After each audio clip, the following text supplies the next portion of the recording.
Hi, this is Eva from Once Upon a Timeline. Welcome, everybody. Let's see who's in. JW, first one in. Chanty Moody. Songs that are catchy. That's a new person. Welcome. Little Itty Bitty Pity Show. Cupie's in. Welcome, welcome, welcome. Ms. Imaginary. Janice Windsor. Moonlit Illusion. Jumping Ship. Mr. Nobody. Sticks of TNT. A little kit war machine for Junior. Well, sort of. Lord Fry Bread. You know, when I start reading these off, I can always tell how sharp I am, and today is not going to be a really sharp day. Okay, so, yeah, I can tell already. I'm already spacing out. It's been a very, very hectic week. There's been a lot going on. Computers at work not working. I had my printer broke down a couple weeks ago and I ordered a new one and that only just came in, and then the other printer broke down, but I hadn't installed the first printer yet, so I had to hurry up and do that. Then my car broke down and it looks like it's completely dead because it's really old and it looks like there's a cracked head. So it's not worth fixing when it's got a jillion miles on it. So there's that. So I've been car shopping, trying to get I need a partial loan because I wanted to get a kind of actually good vehicle this time. And I'm actually looking at this one, this Xterra. So I have to go check that out in the next couple days. Went to the dealership. You know how they always lie. They wanted a lot for theirs, and I finally decided not to get it. I don't know. I might, if this one falls through, I might still get the dealer's one. But this one is totally kitted out for off-road. It's even got the lift kit, and it's the same price as the dealer one. That's not kitted out at all. It's an Xterra 4x. So I'm hoping that I'll be going four-wheel driving if they don't close like the entire world. There's that. They're closing down California again. Hair salons, gymnasiums, indoor restaurants, no. Dull is still sharper than most, and then I had to think about it for an hour. Yeah, well, I don't know. I was spaced out. I think part of it is just that I've just been doing so much lately and paperwork and trying to figure out how to do stuff. And so he's financed this vehicle, so then I've got to have it over on my bank, and then my financer has to take over his financer. It's just a big bunch of this and that. All right, California makes everything hard. And other bad news, my best friend's friend died. Like, she's got a couple close friends, only a few, and one of them died, sudden heart attack. And then my mechanic died like 2 days before. And he wasn't just my mechanic, he was sort of a friend because we used to chit chat. I just go by there and talk sometimes. So that really sucks. So I lost like a kind of friend or a good associate somewhere around there, and my mechanic all in one. And he was a really good mechanic. And I don't know, it's just hard. They both had sudden heart attacks, and I don't know, I've been hearing a lot of people talking about like some kind of this last shift was very hard. This week I feel good, but like the week before. And there's been a lot of people talking about like a lot of like heart chakra stuff, like with this last shift. And I know it's really woo woo, but I did think it was interesting that a lot of people talked about that. And then those two had the heart attack. And the thing is, they were pretty good people. I mean, I don't know their deepest, darkest soul, but they, maybe they couldn't quite make it to where we're going, or maybe they went to a better place.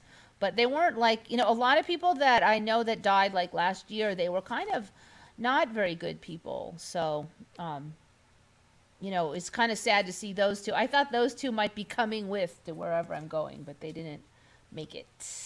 So, yeah, my mechanic, I've had him for a lot of years. And back when I was really poor, and he would just like hardly charge anything and stuff. So, my family owes that guy a lot too for those reasons. So anyways, it's been all crazy, crazy. And I hope everybody else is doing a little bit better. I mean, I guess they say Mercury retrograde or whatever. I don't know. So other stuff I found out.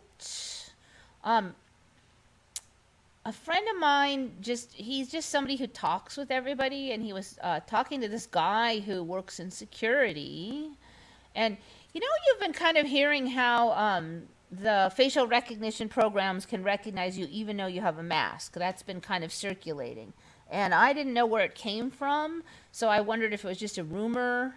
But he was telling me that this guy who works in security, so say like you go into Walmart or Target or any of the big stores, like the big national stores, they have facial recognition set up at the doors, and it uses some kind of EM radiation so that it actually sees through the mask. It sees your facial structure through the mask, so it sees you on multiple levels.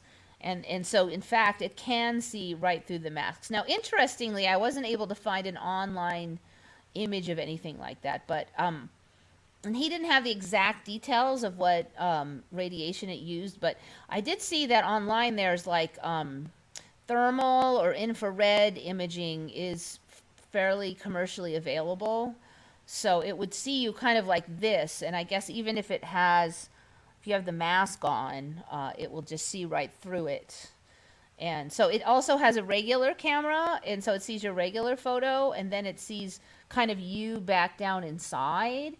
So if you change your hair or you just put different things on, you'll still come out kind of the same to it. It sees through all that. And it also, some of them even do like a combo image. So this will be like the thermal, and then this will be the visual, and then it like combines them. And apparently if it does that, it has, info on multiple levels. So it's actually much better at recognizing you than if it was just visual. So interesting. So apparently that's pretty standard now, like banks, Walmart, those kind of places all have this. And this is just what I was able to find really quick online. So I just thought it was really interesting. I don't know if it has anything to do with anything anymore, but okay, so that was that one. All right, so I'm going to do a little bit more world news stuff. So apparently this is how they're using the facial recognition to track looters and stuff from some of the protests. Of course, nobody's going to complain if they use it to catch looters, right? It's just first it starts out with looters, and then it's everybody.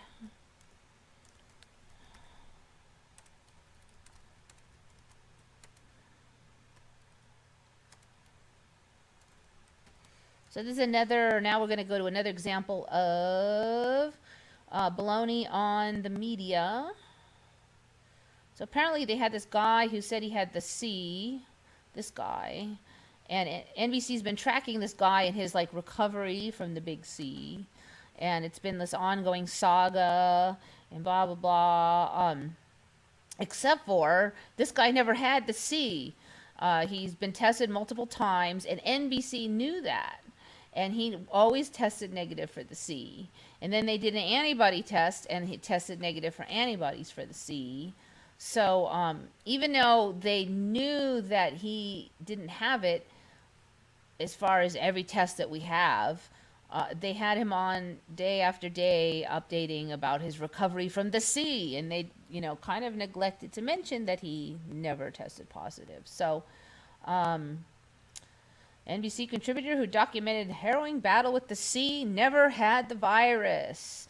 And so I think it's really weird that they couldn't find somebody that actually had the virus to do this big old spiel with. I mean, if so many people are dying or whatever, or half dead or getting it, it shouldn't have been that hard. So I thought that was very suspicious. I mean, they're trying to make themselves look bad or what? Okay. Dun, dun, dun.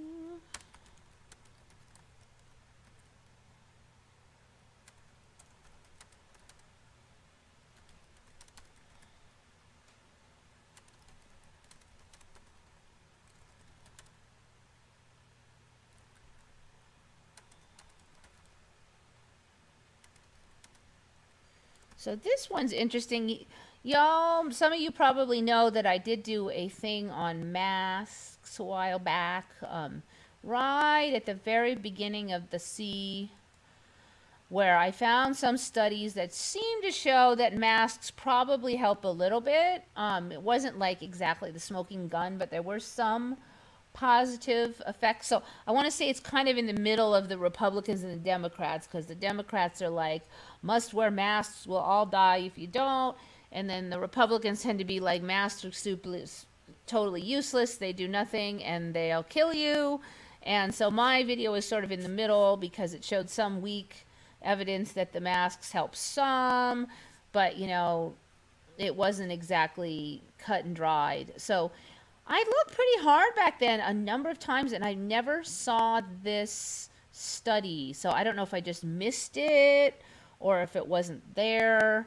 I mean, we've certainly seen a pattern where something becomes really controversial and then suddenly evidence shows up to support the controversy that wasn't there before. I can't say if that's what happened here, but I find this very interesting that I didn't find this until just recently. I saw it on another video, and the guy on the video only just found it. So basically this study compared cloth masks like we're supposed to be wearing versus the medical grade masks. And there was a control arm of the study, which is no masks. Now, it wasn't totally no masks because these were all people, these were healthcare workers. So there were times when all of them were required to wear masks just at specific times. But the no mask arm would only wear the masks at the usual time when they were required, like say you're going into surgery or something.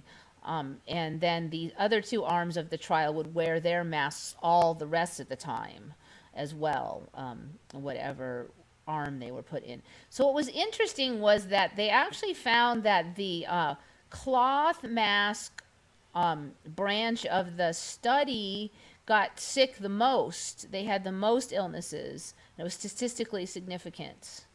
And then the medical mask arm was second, and then the control arm, I think, was what it was.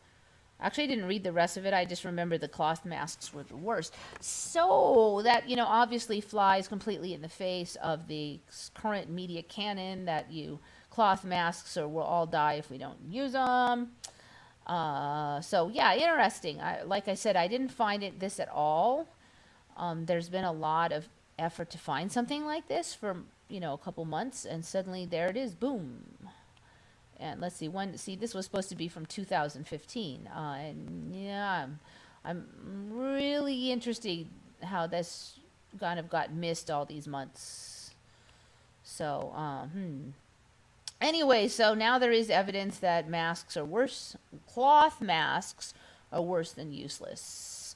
It kind of makes sense that this was done in Vietnam because maybe they don't have enough money for the really good ones, or even the half good ones. I don't know.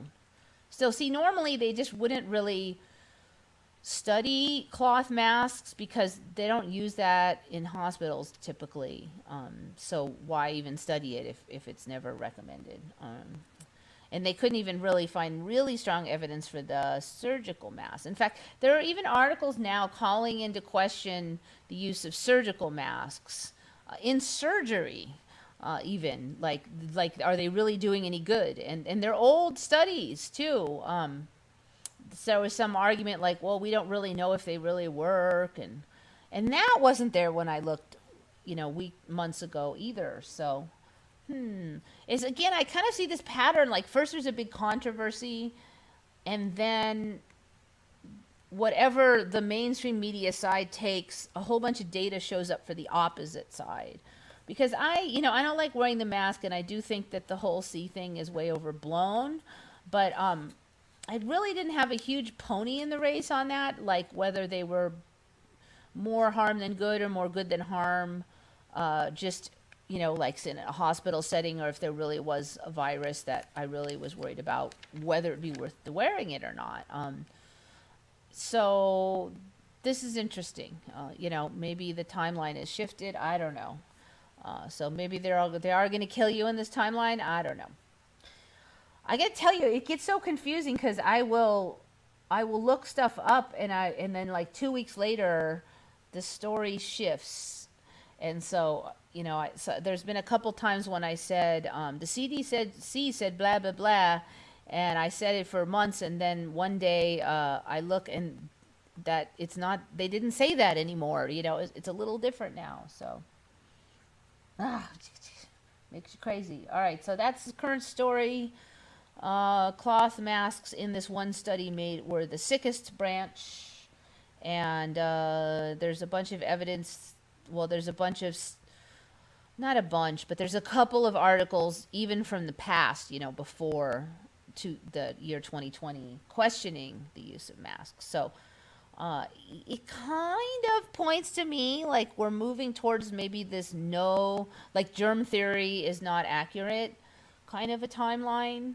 A lot of this stuff is kind of seems like it's heading that way. That we'll have a new theory of what causes illness, that it won't be like the old one. And I don't think it can be, because we've seen with the shifts, somebody has a bum knee or a bad shoulder, and the whole shoulder structure has changed. The knee structure's changed, the hip structure's changed. But for at least like half the people who had a hip problem 10 years ago still have the hip problem, even though the whole structure's changed. So there's got to be some kind of energy or something that's carrying over that is beyond just the structure of the hip, that they'll get like the closest corollary illness. Now, some people's have gone away, but not nearly as many as I would have expected. $10 from Futuristic, thank you, appreciate it. Very much, very much. I'm going to need it with this car because I just paid taxes today. It's like I had all this money saved up and it's like, psh, one car plus a bit of loan because I didn't quite have enough. And taxes. For a brief while, I was like super rich. Well, for me, but not anymore. Okay, so we got that. And okay, I think that's all the sea chit chat for today, other than they're shutting down everything again. Schools aren't going to go back into, schools are going to stay online. A lot of parents around here are getting upset now about that. Hairstylist, I don't know how she's going to make it. I really don't. She still hasn't gotten any help from there was supposed to be loans to go out to people to help them, like entrepreneurs. She hasn't even gotten the first loan she applied for, and that was months ago. Months. So yeah, I think they're clamping down the clamps again, unfortunately. And I mentioned that the bed count here, as far as bed use in the hospital, is still totally flat. In fact, it had kind of ticked up a tiny bit. It looked like normal ups and downs, but it's already ticked back down to in range. So yeah, nothing is happening in our hospitals, at least in San Diego, nothing. And the only excuse for this new lockdown for our area is cases are up and what's that other word? Outbreaks. But apparently none of these people are going into the hospital because the hospital's not up at all. Not even a tiny bit. Okay, blah, blah, blah. Okay. The other thing I kind of wanted to talk about was this coin shortage. Have you heard of it? Like, they're saying that we're out of coins, like we're running out of coins. If you go into the bank in the USA, they're like, there's a limit of how many coins you could get. I'm like, what? Have you ever even heard of this? I'm going to kind of just talk about that a little bit because it's strange.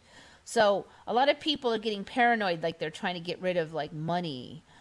Because like some banks were saying that they don't take money because the money might have the sea germs all over it. I'm ready for any disgusting stuff. You know what? I don't think I have any gross things on today. I'm sorry to disappoint you. Yeah, I think, oh, well, okay. I have one that a little bit, but not really. There's no images that are gross. You guys will just have to tell me some gross thing.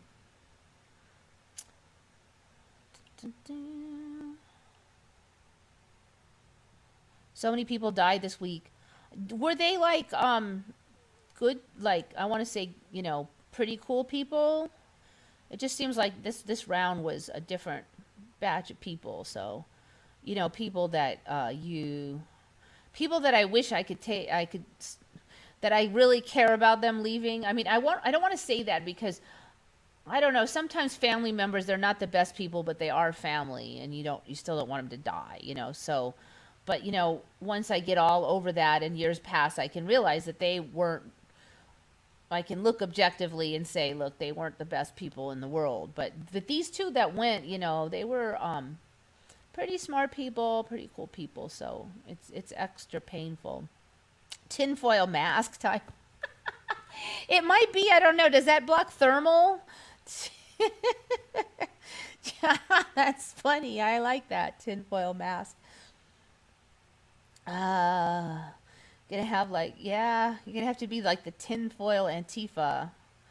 I don't know if you heard, but one of the people dressed up as Antifa turned out to be like this sheriff's department guy, and that's why I kept asking about do we really know for sure that Soros really funded Antifa? I know that he funded BLM stuff, but Antifa is sort of a weird thing because anybody could dress up as Antifa and say they're Antifa, and then and there could be like 27 different Antifas. Some of them might be the sheriff's department trying to stir up crap, and some of it might be Republicans trying to make Democrats look bad, and some of it might be Democrats making Democrats look bad, and it's and there might be a whole bunch of people in it that aren't doing anything bad at all, and they really think they're helping, and so it's complicated. But that's why I was very curious about if anybody knew for sure if anybody specifically was funding Antifa, because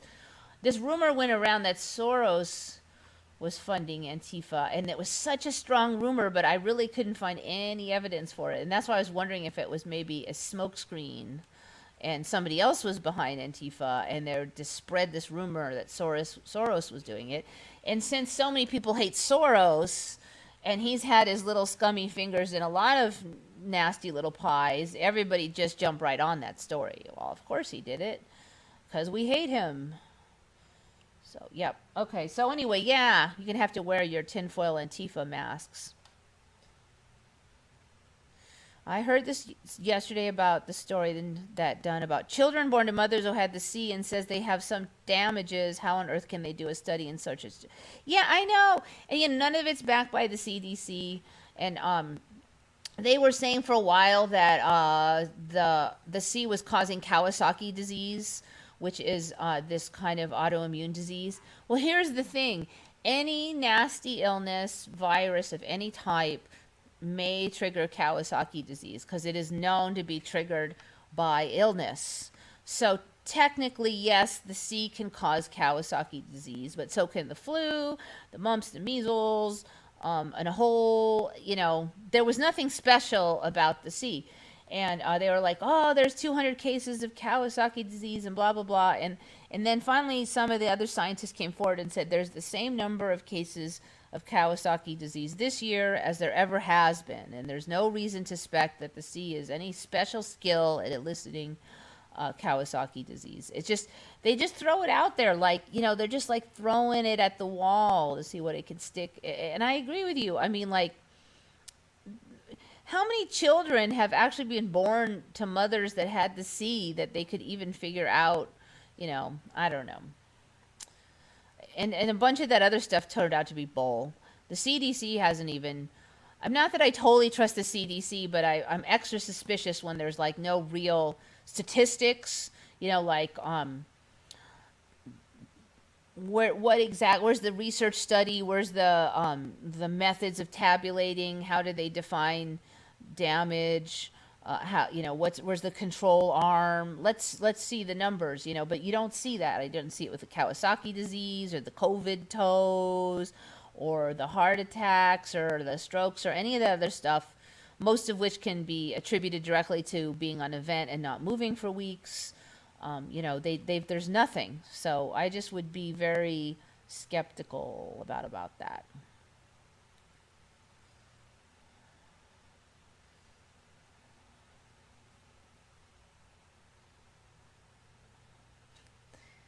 Yep. I will not be masked, tracked, blah, blah, blah. Yep. Although I have to say, if you want to go in the grocery store in California, got to wear that mask. I'm actually thinking about getting like one of these face veils. It's like a belly dance veil, because then you can get air underneath. I'm pretty healthy, so wearing a mask for 20 minutes in the store is not that bad, but it still kind of pisses me off.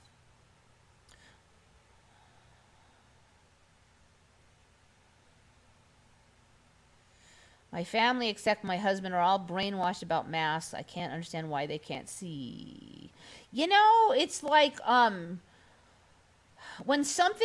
when you get convinced of something via emotions and fear, and then they get really attached to it, and then the news just repeats it over and over, and they think everybody else is on board because that's what the TV and even some parts of Reddit, like, of course it's like this, of course everybody knows, and you get all these people on TV, everybody knows, and so they don't want to be away from everybody. So I think that's it's emotional. So you can show them a study.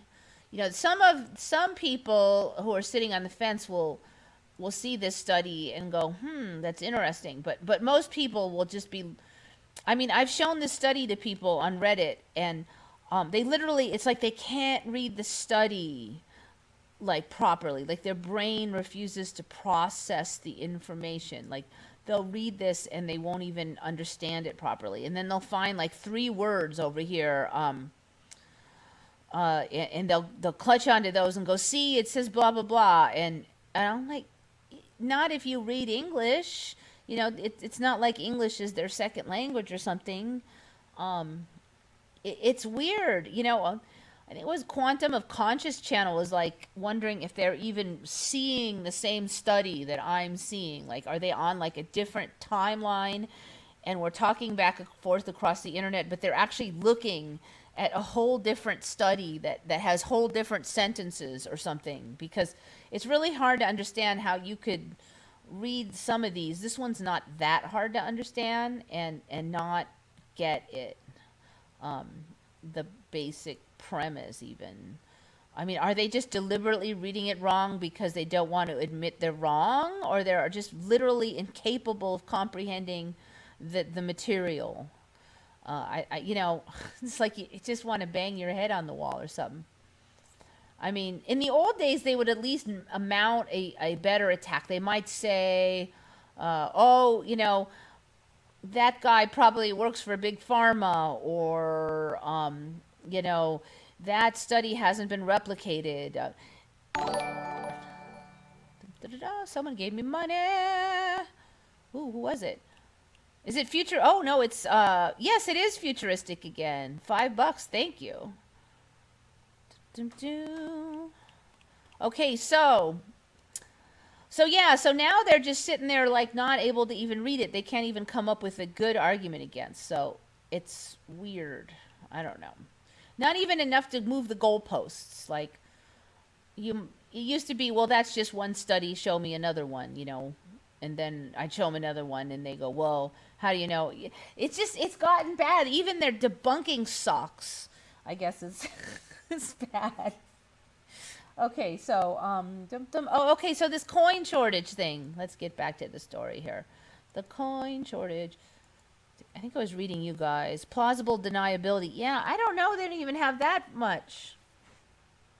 I got sick a lot as a kid. Now I don't. Let's see. What did I get a lot as? I used to get a lot of earaches as a kid. I don't know how I grew out of that.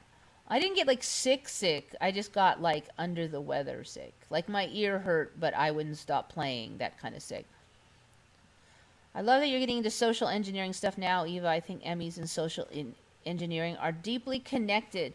Yeah, I don't know. It just seems like in this timeline, the there's something where it's harder for people to think straight. It just seems like it's easier for them to delude themselves. And in the Bible they say the strong delusion, and it's not really specific like what exactly that is. But I can't help with wonder if this has something to do with it. Like, it does seem to me like my brain is a little slower. Like, it's just a little harder to be left-brained. Like really logical, analytical. It seems like that part of my brain is a little slower than it used to be. Not every second, but a lot of the day. And then it does seem like my intuition is stronger. So maybe that's part of it. You got to balance those two. You can't just have one or the other. I actually have always been kind of a thinker type, and so it kind of frustrates me. I enjoy having the intuition, but I want my mind sharp again. And hopefully maybe I'll be able to sort that out. I don't know. The MMR. I didn't even get the MMR shot until I was 12. Why give to kids at 18 months? Yeah, well, I'm kind of old, so I don't think they gave it to us that young then. I think they used to wait. Who knows what in this timeline, though.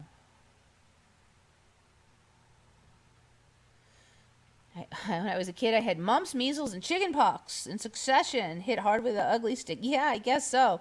I don't remember anybody ever getting mumps and measles that I knew. I mean, I'd heard of it, and I got chicken pox when I was in college, believe it or not. It wasn't like an extra bad case, but I mean, even a normal case does suck. It's really itchy. My brain suffers from turbo lag. Yeah, it's just I mean, like this week is extra worse because it just seems like I don't have as much brain power to spread through the day. So when I have all these things I've got to figure out, like dealing with the bank and trying to organize all this logistics, and it's like I use up all my brain cells or something. Caught the last minute at 5 a.m. drunk as hell. Somehow I think I missed part of that conversation. Oh, missed last week was drinking.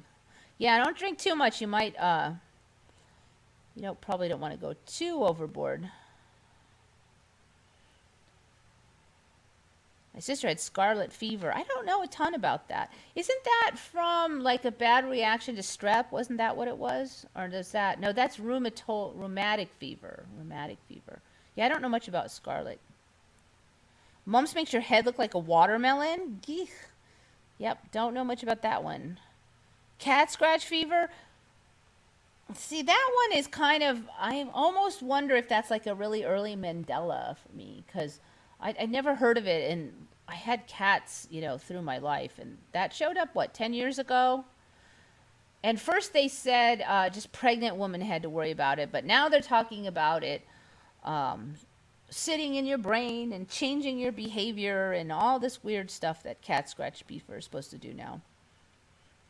Cognitive dissonance is now rampant. Yeah, I don't know. It's just like they believe it's so hard that no matter what happens, no matter how obvious, they can't see it. It's just, I don't know. It's just a trip. Okay, so blah blah. Okay, so the coin shortage. I'm getting to it. Kind of random. Whoop. Let's go back a little back.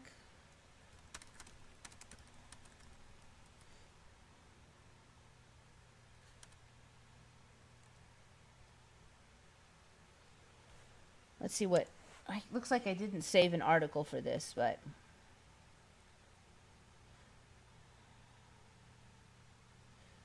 Okay, so there are two reasons that I'm hearing for the coin shortage. Let's see if I can find both of them on here. Okay, Newsweek, so you'd think you could trust them. And one of them makes no sense to me. All right, one of them might make sense, and one of them is they're saying that like due to COVID, they're not able to make the coins fast enough. Like, I mean, the thing with that is, I mean, are we always like on the verge of running out of coins unless they constantly make them? I I don't know how we have a coin shortage so fast that, they would slow down production and then immediately there's a giant coin shortage. Do we make coins like constantly all the time? Okay, so that one kind of maybe makes sense, but the other one they're saying makes no sense to me. So they're saying that people aren't going into stores and giving the stores their coins. And so now the stores don't have the coins. Okay, what's wrong with this story? If any of you ever worked retail before, do the stores get more coins than they give out? In my area, in California, in different places I've worked, that is never the case. Maybe on individual days we might not run out of coins, but generally speaking, when you work retail, you're constantly running out of coins. So if people coming into the store are taking more coins than they're giving, and then they're saying the opposite, that the retail stores are not collecting the coins because they're closed. That makes no sense because we don't collect coins. We give them out. And so, like, why would the stores all be going to the bank asking for rolls of coins like we did every freaking day because we were always out of coins? If we get more coins than we give out, we wouldn't be doing that. I mean, I could only think of a few places that probably get more coins than they give out, and that might be like the laundromat.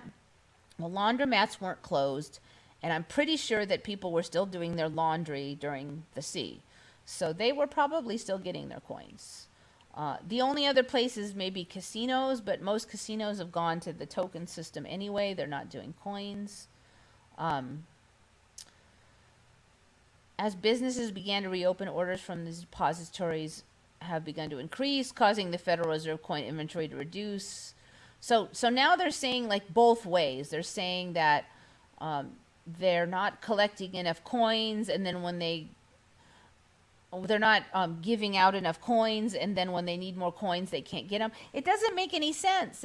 Like what they're saying makes no sense.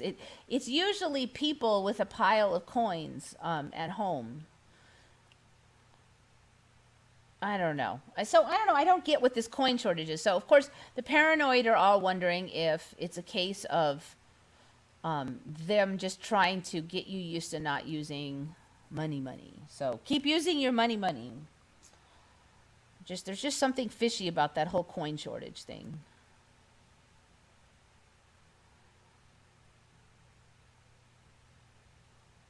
I don't drink all the time. I'm peaceful. Yeah, well, that's good. Yeah, I'm like pretty peaceful when I drink. I'm just loud and dumb, which is just like a little bit dumber and a fair lot louder. And then if I get really, really drunk, then I stop talking because it's just too complicated. I think the Fed is taking them out of circulation. Yeah, there's just something fishy. The shortage happened too quickly. And they never said that they stopped making them. They said that they were slow making them.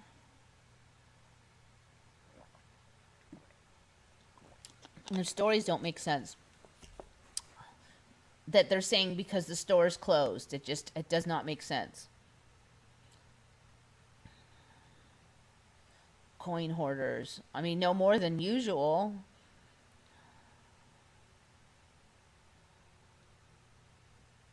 They won't take money on the bus. What do you have to get, like a special card or something?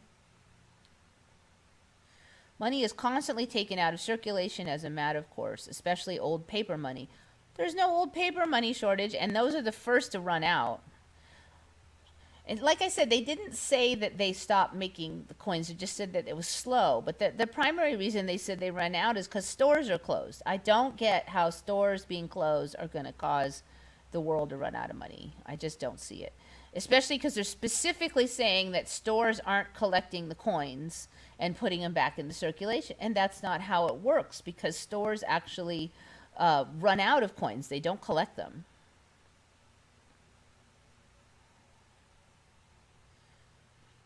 I mean, if you never work retail, you might not realize that. You'd have no way of guessing that. But if you work retail, how many days did you work where you actually got more coins than you gave out? Now, once in a blue moon, somebody would actually come in with a roll of coins because they ran out of paper money and they bought something with rolls of coins. So rarely that would happen, but almost every day you'd be running out of coins and you'd have to like get more out of the safe. And then we'd always go to the bank and get more coins. So we're not collecting coins, we're giving them out.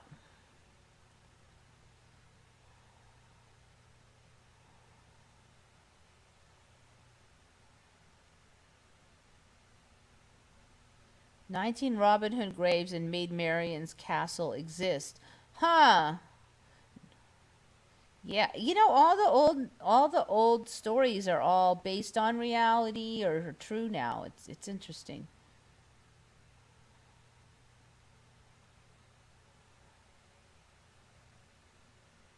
Blue moon shortage. Yeah, well, we've got the red moon, the screaming neon, polka dot moon. Somebody said on Redcon, it's what's up with all these BS moons? Except for they said that the long way, and I was just totally laughing. I'm like, yes, all these moons are BS, all these colored moons and all this. It's hard not having quarters when you're trying to do your laundry. Yep. COVID 19, COVID 18. Well, supposedly it was named 19 because that's when it was identified or something. I don't know. Like it was identified in 2019. Super moons, red moons, harvest moons, Cheshire moons. I don't know. What have I missed? I'm sure there'll be a whole bunch of new ones.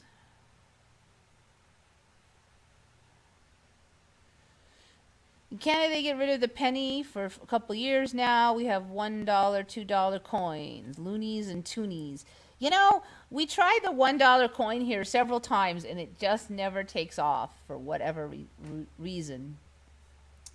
And you know what? They'll try to push them for a year or two, and nobody will get them. And then 10 years later, you'll try to pay for one, and some young kid at the store thinks it's like a scam because they're too young to remember, like Susan B. Anthony dollars.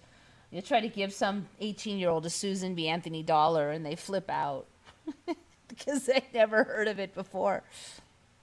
There was a wolf moon. Yeah, there's like oh my gosh, there's the everything moon. All right, so the last thing I wanted to mention, it's not a big deal, but it's cool. So, if anybody's noticed, if you try to like search any conspiracy theory stuff on YouTube, you can't find anything because their search engine is crap. You cannot find anything. But somebody started, I'm pretty sure that's the right way. Yeah. So somebody started kind of like this to save all the conspiracy channels and the truther channels and like that. So it's called True TV, TROO.TV. And one thing they're doing is they're actually copying channels off of YouTube and putting them on theirs and preserving them that way. So, which is fine by me. I mean, I was alerted by the person running it that they were doing this, so they weren't doing it like sneaky like or anything, and I'm fine with it because now if I get deleted off of YouTube, I'll be on here. So True.tv shows the list of channels. So it's kind of neat to just check out some of these channels because say if you wanted to learn about flat earth or such and such hoax or whatever, if you type it into their search engine, you'll actually get that information versus like 10 million examples of Fox TV and CNN. So you can actually find your conspiracy stuff on here or anything just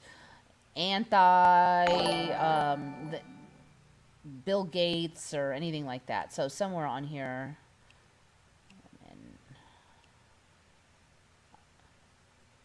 So some of them, they're still uploading. I think like half of mine have been uploaded, but the rest haven't. If you get down to the O's, I'm on here, if I ever make it down here. It looks like they put a lot of stuff on since I looked a couple days ago. If I get to the O's, there I am. Doink. So I was kind of looking around and just seeing what other channels were, and they have a search engine, so they're putting up all mine. So thank you, I appreciate that. So if I disappear, you can find all my own. Everything I've uploaded is being saved on here. So cool. And they also have like TrueTube, TROO.TUBE. And you can do kind of like a search engine thing like YouTube is, except for it's all kind of more conspiracy interesting stuff. So you could like, I don't know, I haven't tried this, but I'll type in flat earth and see what comes up. Main flat earth channel, flat plus earth. So see, there's a whole bunch of them up here. And I don't know, they've been putting a lot of stuff up. They put up a ton of stuff like 1 month ago. So like half of their stuff is 1 month ago. I think they've just been kicking this in starting 1 month ago. So they're like snagging this all off of YouTube and kind of preserving it. Anyway, there's also like a, you know, I don't really know these people, so I can't personally vouch for them. But, and you know, I may not agree with everything they have on here because there's going to be conflicting stuff on here. Like one person's going to say it's this and one person's going to say it's that. So it's not like they're all going to be saying the same thing. But the basic premise here that is that if they think that you're really trying to know the truth versus, you know, some kind of media shill, then they'll put you on, is like the basic standard. So anyways, I don't know, I thought it was cool. And I know, I'm sure they're spending a ton of money on this because making a little mini replica system of YouTube for different videos is not a cheap process. So just, you might want to check it out. I actually was looking through, doing some searches, and I found some neat channels because if you go to the channel, it'll link back to the YouTube one. So you can find stuff on here and then go to their YouTube channel and save it over there, and then if you ever lose it, you can come back here. So it's getting very hard to find stuff on YouTube now. You know, it used to fall out of the sky, cool stuff, and now nowadays anything that they recommend to you and your recommendations, there's only, if it's not something you're already sub to, then you're gonna hate it pretty much, unless it's like cat videos. It's still good for cat videos, but anything else, like, forget it. So yeah, it's TROO.TV or TROO.tube are the two ones.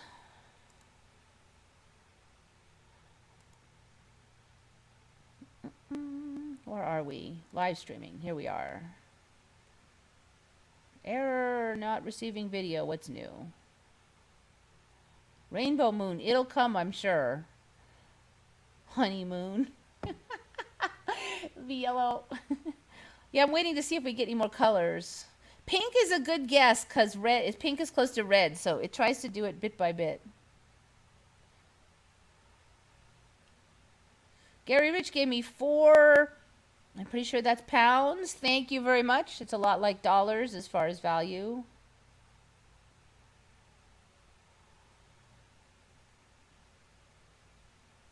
Illuminati stuff is good but depressing. Yeah, you know, I just don't know what to think about those because it just feels like there's a ton of evidence for it, but then there's a ton of evidence for everything anymore. And I don't want to throw my weight too far behind super negative, like we're all doomed and we're going to die stuff, because that's not the timeline I want. I don't want to get too... It's interesting to see the evidence, but I don't want to get too sucked into that story. I don't know what's going to happen. I really do feel like we're in one of those books where there's like 7 endings, and you pick, you know, your choice. Okay, did you run back down the stairs, or do you step through the mysterious door? Somebody just gave me $5. I don't know who it is, but I appreciate it. Futuristic, thank you. Thank you. So, like... That's why I feel like when I watch this Illuminati stuff, and I'm like, okay, well, maybe that's one of the possible endings, and that's why there's a whole ton of evidence. And then over here, there's another, maybe all those people who think that, like, millions and millions of people are all dying from the sea, and any minute now they're next. Maybe that really is, like, you know, in a timeline that they're looking at. I don't know. So I try to be patient. I know in my timeline, uh, the bed count is perfectly fine for years and for months in San Diego, and there's not that many excess deaths. That's how it is in my timeline, and I like my timeline better than that timeline. Washington threw a nickel across the Delaware. Is that even like a thing? Because I've never even heard of that. Washington threw a nickel across the Delaware?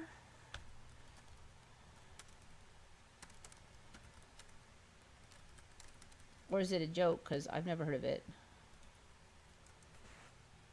Delaware. I don't even know how to spell it. All right. Did George Washington really throw a silver dollar across the Potomac River? Alas, his infamous coin toss is apparently not the whole truth. This is an example of like why I almost don't even want to watch history anymore, because for a while there was like my old history had become like an old wives' tale. But now I've shifted so far that even the old wives' tales I don't recognize. I don't remember anything about George Washington throwing a silver dollar across the Potomac, and now it's an old wives' tale. It's making me crazy. I just like I don't recognize anything anymore. Yeah, never heard of it. It's like I've shifted so far that even the wives' tales aren't recognizable.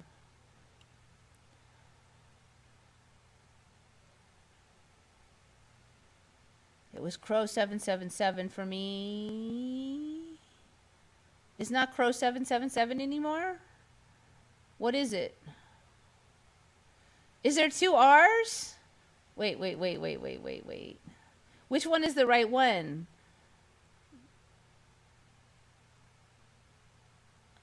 Is it two R's or one R? Okay, first I have to say I've only known of Crow 777 for like a couple years, maybe like two.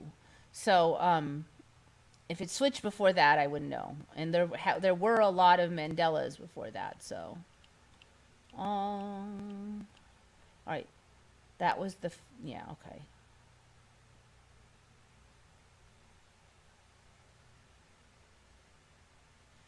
All the endings are occurring simultaneously. We just perceive one ending. Yeah, like a quantum effect. Basically, all of the endings happen. So that's why I think everybody might be right. They might go to the timeline that. Well, I don't know. I mean, I think you could fear one timeline, but still fit better with another timeline, and then just go, oh, good. Like maybe there's a timeline like where Y2K took down the grid, and there was months of darkness. And I just didn't go to that timeline because it wasn't the right one for me. And so in that timeline, everybody who feared Y2K was right, and all the idiots who didn't prepare were wrong. But that's not my timeline. Woohoo! YouTube kept pulling his stuff. Yeah. See, like that's the kind of person that they would put on True TV. They some of these people have so many years of stuff up there, and so now I'm lucky because mine stuff will be saved if they ever kill my channel. George Washington is very shifty with everything, especially his denture. In this timeline, yeah, that was the latest thing. He's had all these slaves and no more wooden teeth or anything. That was the thing. Now, that is one old wives' tale I do remember. The wooden teeth is now a wives' tale.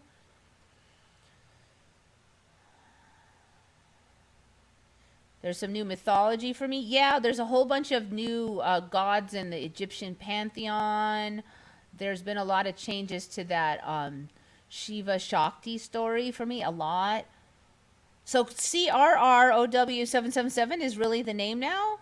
Seriously? Okay, because I learned it as just Crow CROW777. There was no double R's. That looks ridiculous.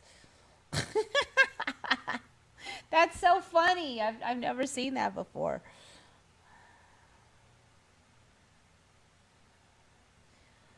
It's two been following for like 7 years. Everybody comes from a different timeline. Just because it was two for you does not mean it was two for everybody else here. Ooh, somebody just gave me $10.99, and that was Bit of Venom or pounds. Thank you very much for the pounds. The only good kind of pounds is the money kind of pounds.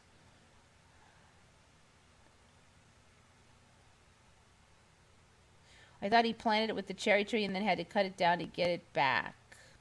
Um, the coin? I've never.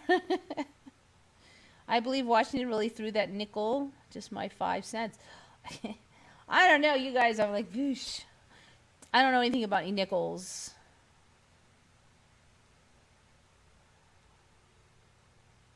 Hospitals stayed dead empty. They were pretty empty during the entire lockdown, the first lockdown, because they had stopped surgeries. Well, one thing about the current lockdown is they have not stopped surgeries. So that's good for sick people that have something else that needs to be taken care of at least. And it's definitely like people aren't taking it as seriously this time.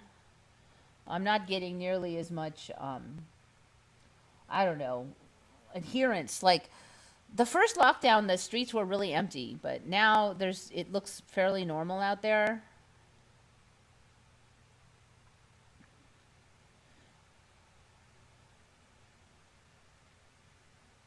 I think string theory could help explain ME. I'm not sure about string theory. I mean, string theory was a vibratory string is like the basis of reality. I mean, definitely quantum theory could provide an explanation of sorts. What about pestilence becoming conquest? Yeah, in the Bible. Yeah, yeah. That's been on, and I agree with you that. And it's kind of, it's a whole different word, so it's not really the kind of word you want to see show up. I don't know. I saw the fake wood teeth when I went on class trip to DC like 30 years ago. Oh, interesting. Let me just make sure that it's still fake, because last I checked, did Washington really have wooden teeth? See, it's the number one question. Wooden teeth. One of the most enduring myths about George Washington is that his dentures were made of wood. It's quite possible that they started to look like wood after they had become stained and took on a wooden complexion, but wood was never used in the construction of any of his dental fittings. So, yep, not true anymore. They just look like wood because they were so stained that they became really like you would keep using your dental fillings, your fixtures. If you were president of the United States, you would keep using fixtures that were brown, so brown that it looked like wood. Like I don't think so. I think that is another lame excuse to explain it away. Mandela-splaining. We got to have a word for that. Maybe Mandela. You've heard of mansplaining. Now it's Mandela-splaining.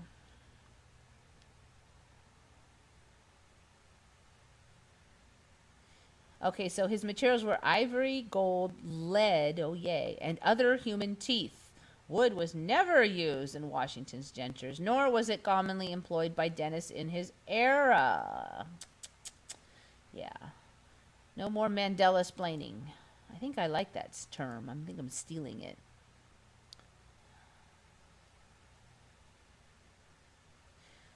Neat to compare details and stories and histories of different people from the different timelines. It is.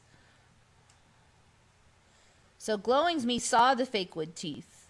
I'm pretty sure that even in 8th grade, you were smart enough to tell ivory teeth that were stained from the material known as wood. I don't care how much staining is on there. You're not going to make ivory or teeth look like wood. So I'm calling that Mandela-splaining on that one.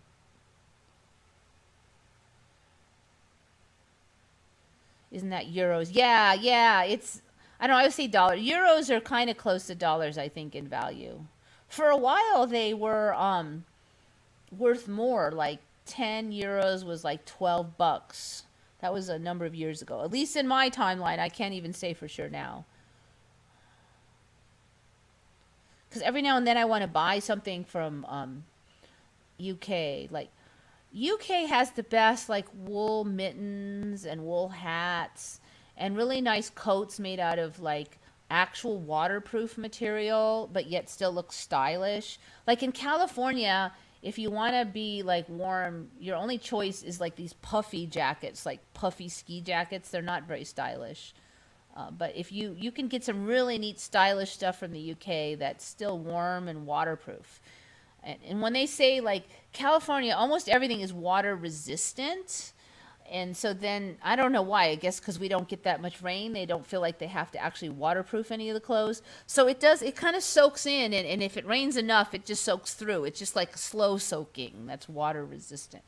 So I like to actually have raincoats that are neither puffy like a giant caterpillar, nor do they suck in water like a sponge. Martha was loaded. They were ivory. Not in my timeline. They were wood. And I don't think Martha was loaded in my timeline either. There's so many differences now. Are myths true? That brings up an interesting question. I have definitely wondered now about old wives' tales I heard when I was younger, if those were like older Mandelas that had changed. I'll never really look at myths the same way now, because now either I wonder if they were true or if they're coming true. Because it seems like everything is shifting in and out like that. There's a really popular myth. I really think about it now. UK still has pounds. Lucky them. The only kind of good pounds. Stay Puft Marshmallow Man. Yeah, that's the coats they have. I'm like, I'm not going skiing. I just want to be able to walk through the parking lot without getting all wet. Shari D remembers the wood teeth. Glowing Me says she saw the teeth, so it could not be bad remembers or myths if you see the chompers.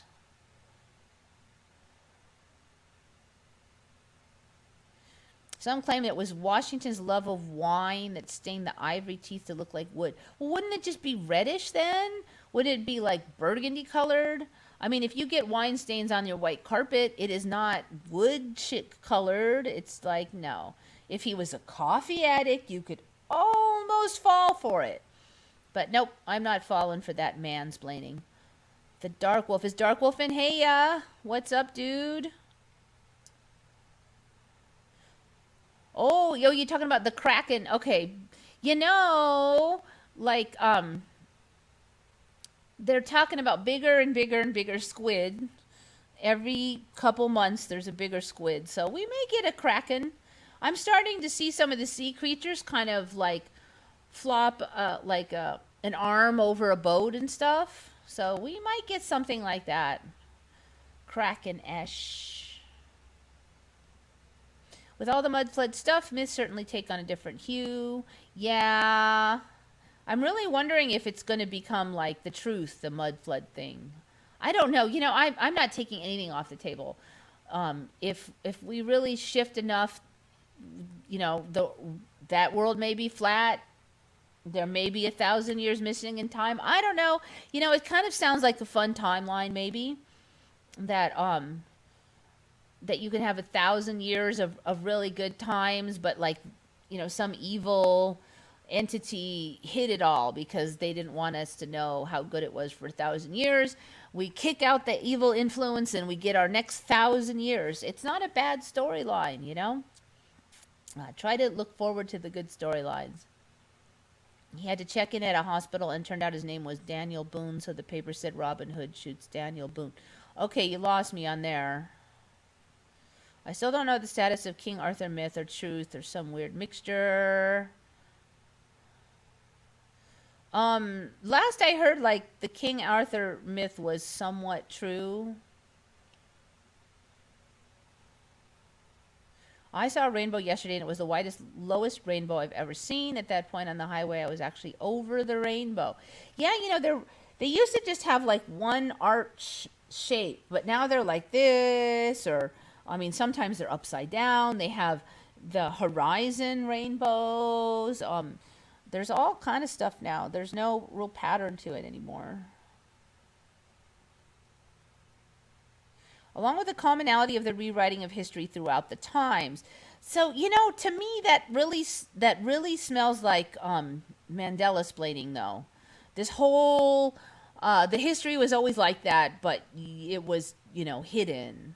Versus no, it just changed. I mean, the whole World War II story is totally different.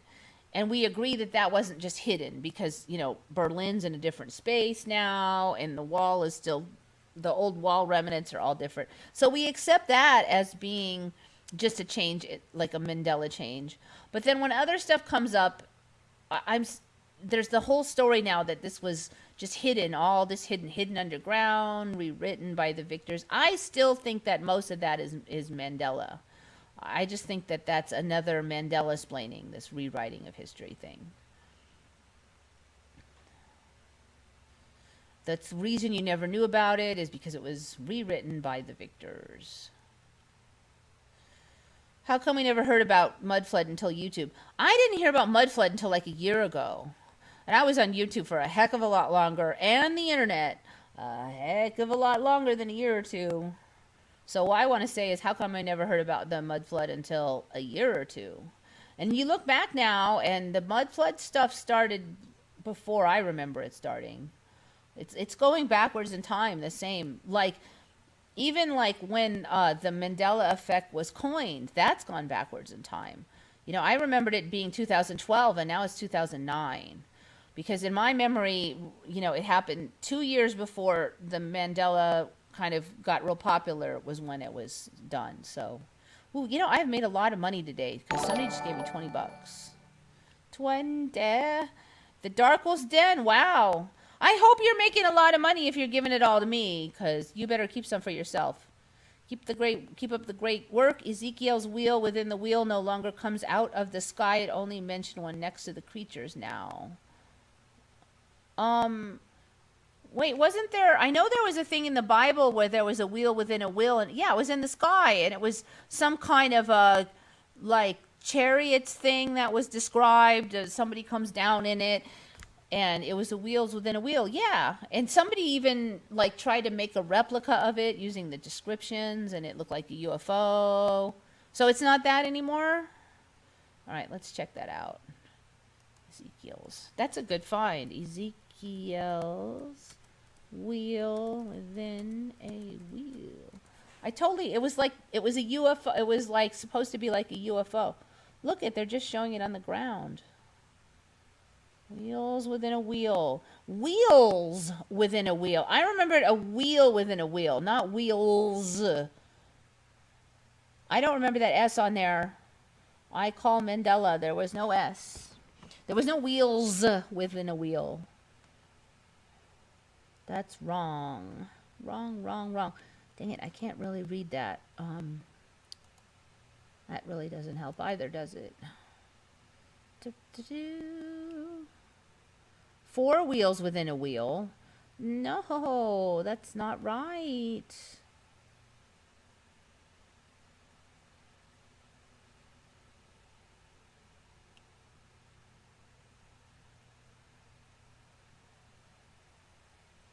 Ezekiel's 4 wheels within a wheel.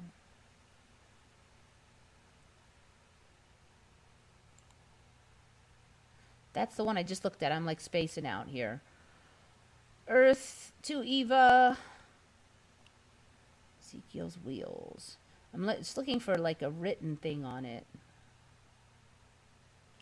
Pinterest is useless as usual.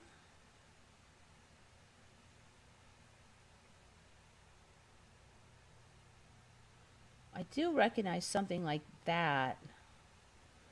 A wheel within a wheel. It's not 4 of them. All right, let's see if we have written materials in here.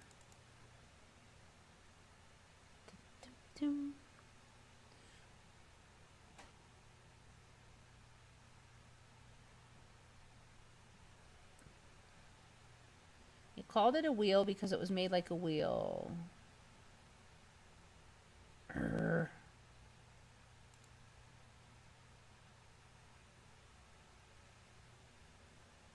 plane that is wheel shaped. He admitted that the plane was so high that it looked like dreadful, and he cried out, "Oh, wheel." Ezekiel 10:13.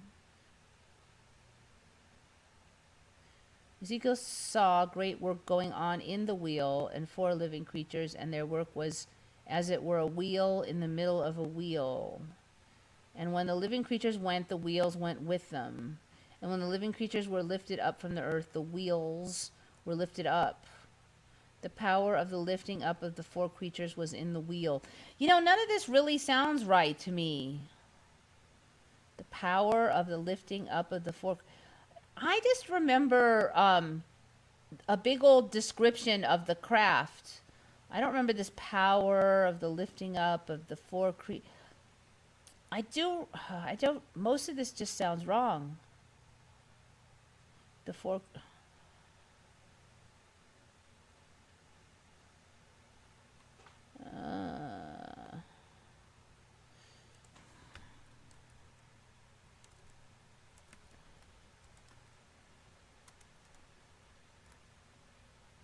Wheel verse. Let's just. And when I looked up, behold, the 4 wheels by the cherubim, one wheel by one cherub, and another wheel by another cherub, and the appearance of the wheels was as the color of the aberil stone, wheel and a wheel way in the middle of the air. Wait. Let's try this Bible Gateway, because that might be more kosher.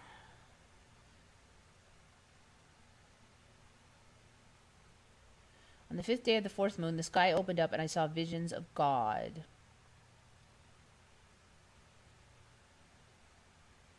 I looked. I saw an immense dust storm come from the north, an immense cloud with lightning flashing from it, a huge ball of fire glowing like bronze. Okay, sounds a little more normal. Within the fire were what looked like 4 creatures vibrant with life. Each had the form of a human being, but each also had 4 faces and 4 wings. Their legs were sturdy and straight as columns, but their feet were hooved like those of a calf, and sparkling from the fire like burnished bronze. I'm not sure on that one. On all 4 sides, under their wings, they had human hands. I don't remember that. All 4 had both faces and wings. I just remember 4 faces. I don't remember like all this hooves business. They turned, I won't swear to it, but I'm a little suspicious. They turned neither one way nor the other. They went straight forward. Their faces looked like this. In front, a human face. On the right side, the face of a lion. On the left, the face of an ox. On the back, the face of an eagle. Okay, I remember that. So much for the faces? I don't remember that sentence. So much for the faces. This is getting kind of weird. So much for the faces? The wings were spread out with the tips of one pair touching the creature on the other side. The other pair of wings covered its body. Each creature went straight ahead. Wherever the spirit went, they went. They didn't turn as they went. The 4 creatures looked like a blazing fire, or like fiery torches. Tongues of fire shot forth between the creatures, and out of the fire, bolts of lightning. The creatures flashed back and forth like strikes of lightning. As I watched the 4 creatures, I saw something that looked like a wheel on the ground beside each of the 4-faced creatures. This is what the wheels looked like. They were identical wheels, sparkling like diamonds in the sun. It looked like they were wheels within wheels, like a gyroscope. What is this even supposed to be a translation? I've never heard of this like a gyroscope thing. This whole thing is weird. I don't remember those hooves, that's for sure. Over the head of the living creatures was something like a dome, shimmering like a sky full of cut glass, vaulted over their heads. Under the dome, one set of wings was extended towards the others, while another set covering their bodies. No, I don't remember that too. Not the dome part. There was a voice from above the dome over their heads. Above the dome there was something that looked like a throne. sky blue like a sapphire, with a human-like figure towering above the throne. From what I could see, from the waist up, he looked like burnished bronze, and from the waist down like a blazing fire. Bright everywhere, the way a rainbow springs out of the sky on a rainy day. That's what it was like. It turned out to be the glory of God. When I saw all this, I fell to my knees, my face to the ground. Then I heard a voice. It said, "Son of man, stand up. I have something to say to you." The moment I heard the voice, the Spirit entered me, and put me on my feet. He spoke to me. I listened. "Son of man, I'm sending you to the family of Israel." Blah blah blah. You know, I'm not as sharp on that part, I have to say. So I'm going to read it forever. But only take care, son of man, that you don't rebel like these rebels. Open your mouth and eat what I give you. When I looked, he had his hand stretched out to me, and in the hand a book, a scroll. He unrolled the scroll. On both sides, front and back, were written lamentations and mourning and doom. He told me, "Son of man, eat what you see, eat this book, then go and speak to the families of Israel." As I opened my mouth, he gave me the scroll to eat, saying, "Son of man, eat this book that I'm giving to you. Make a full meal of it." So I ate it. It tasted so good, just like honey. All right, I'm not reading anymore. It's making me crazy. I don't know what that is. I don't know, but yeah, Dark Wolf, I don't recognize much of that. I remember the four faces with the four sides, but most of the rest looks pretty different for me personally. What do you guys do? Do you remember that wheels within wheels thing? Because they used to always hold that up as like it was a flying saucer. So I actually read that freaking thing a whole bunch of times. There was a whole documentary on it. Somebody did like this whole model. And when I remember reading it before, it was actually really hard to picture what they meant. Like the way it was described, it was very hard to understand. And now it's totally different. And you can kind of get it now. And I can't believe in the Bible it says so much for the faces. It never said anything like that.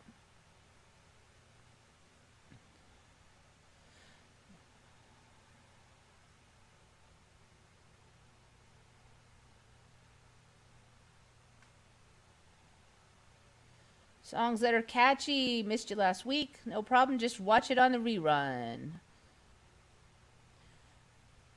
Has anybody checked the back of C3PO? Okay. C3PO back view. Dun, dun, dun. Oh yeah. Yeah, he looks like he's got little vents. Wait, he used to have a circle back there. There was one of those, like the front.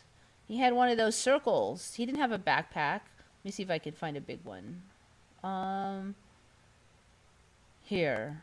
This is a good one to show. Probably won't get any bigger. Darn it. See, look, he's got, yeah, no, there was a circle thing. One of those circle, like kind of like on his stomach. There was one of those back there. I'm positive that there was one of them circle things. Yeah. Yeah, I agree with you on there. You know, there's something different about his pants thing. Like, it's got that weird dip. Look at here, see? It goes doop, doop. It didn't do that before. It's like he's got saggy pants and a fitted vest now. Those used to just be like, the space between them was even all the way around before. And look, he's hardly got any, well, at least in that one. Let's see what we got here. That's not the real him. That's the real him. He's hardly got any wires. Is that how he was in the movies? Look at that. Look. So now it's black behind, and then there's just a couple wires, and they look like arteries or something. Now what I remember was there's just the crap load of thick, different colored, thick wires, and it was all wall-to-wall wires. There was no black behind there. And they were like the colors wires usually are. Like there was yellow ones and red ones and you know, wires. Let me see. Now, what's this? Better. But look, that's totally different. No, it's all. Let's see if I can. Okay, so the wires are different. Burp. That is not the wires I remember. So he's got this black backing and then just a few wires now. Oh. We've already covered the goofy earrings thing. All right. So, yeah, a couple changes. Those wires. Now, I've definitely heard different versions of his ME. There was a while where some people said they don't remember seeing any wires, and so they were flipping off that wires were visible, and I was a little bit flipping out because the wires look different. But now there's like hardly any wires, so yeah. 2 Mandelas on the C3PO. Wait a minute. Okay, no, the silver leg is still the same. Okay. I'm wondering if that silver is going to spread, because first it was just his calf, and then the silver got on his half of his knee joint, and then it went away on his foot. So he has a gold foot and a silver calf and knee joint. So keep an eye on that silver is all, because it's been morphing.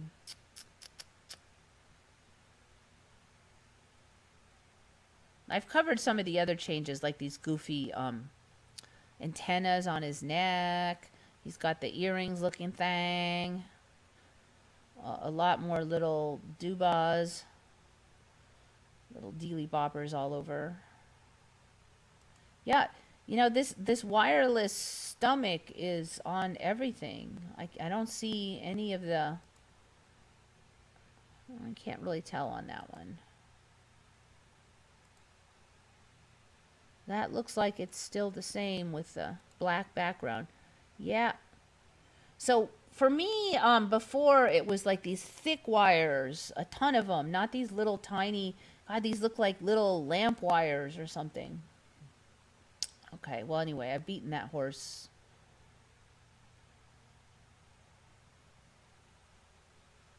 So yeah, Shari, I agree with you that that looks fishy. Oh, look, my hair is all black.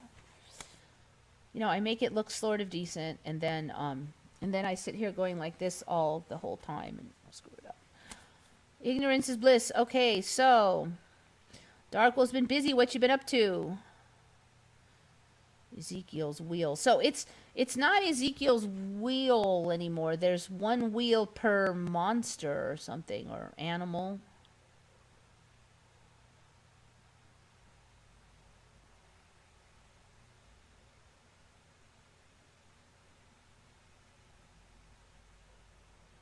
I remember it reading, I looked and beheld, as it were, a wheel within a wheel, that coming out of the cloud of lightning. That sounds familiar. That does sound familiar. I don't remember, because I would read that because it was on the UFO shows all the time. You know, I hate to admit it, but I knew it really well. Not necessarily because it was in the Bible, but because they would put it on the UFO shows, and then people would try to figure out what they were describing. And so I heard it over and over, and it's not the same.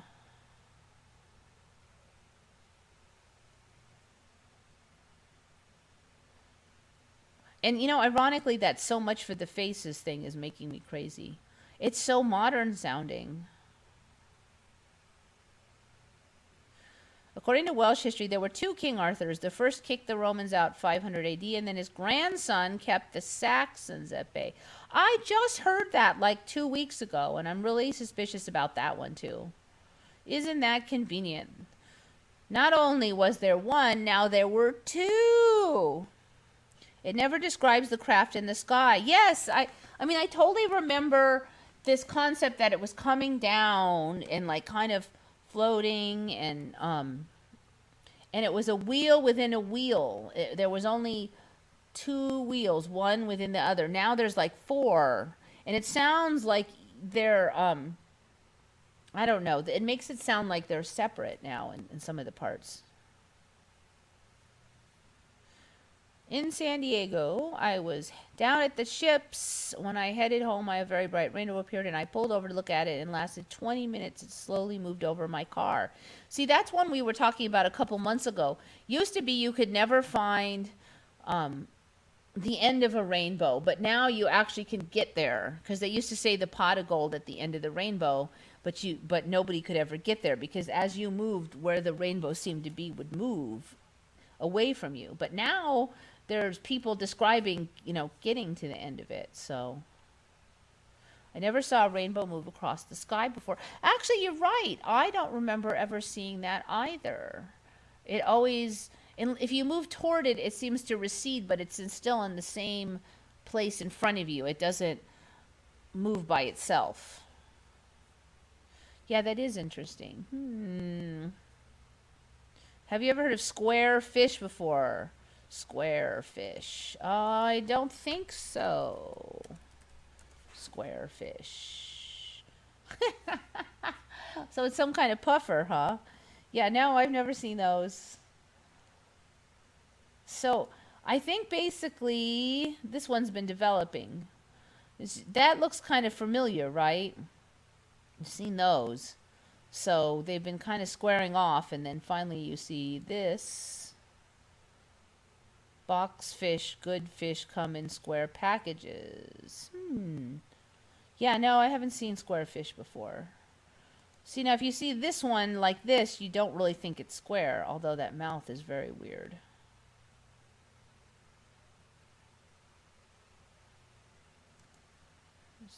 See, you could see that one.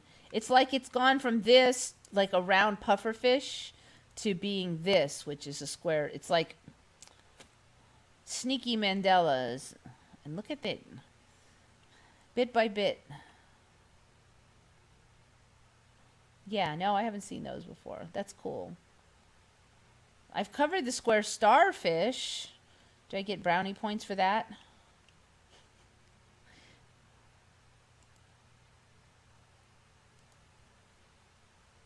Yes, good find, Shari. Or Dan. Good find, Dan. Jojo, no description of the wheel in the sky. Yep. Take that as a good sign that there's no wheels in the sky. I don't know. The other stuff they're describing, they do describe something weird coming in like a cloud of dust and stuff. So, yeah, so I totally agree. That's not the wheel story I remember. Doesn't sound like a chariot anymore. More of a. I kind of remember the the word chariot maybe being in there, something like that.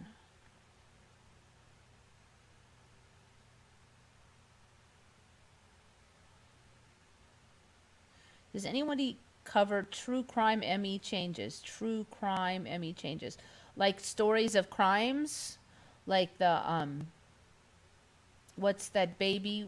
It's the missing baby one. Suddenly, I can't remember the name of it.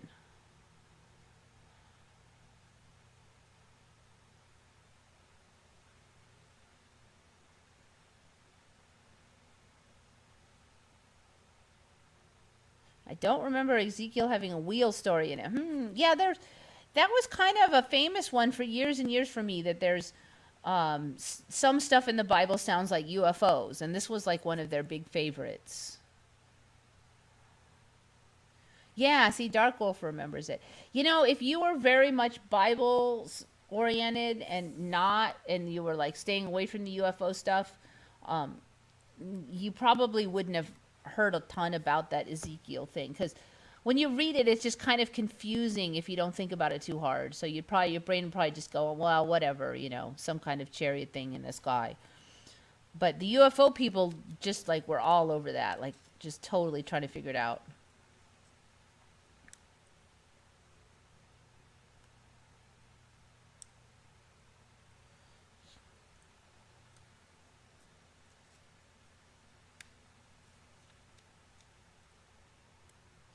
did they had a gyroscope? Yeah, see, that's what I mean when it's translated as a gyroscope. I don't remember it translating to anything that you could point at. Like there was no real. There certainly wasn't a word like that in the Bible. At least there wasn't on that spot. Cause yeah, and that's why I used that. Was that the right one I used?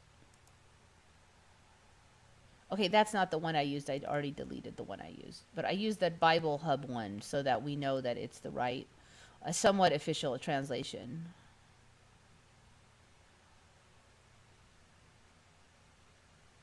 It is a modern translation. Okay, well, tell me what translation to Google and I'll look at it.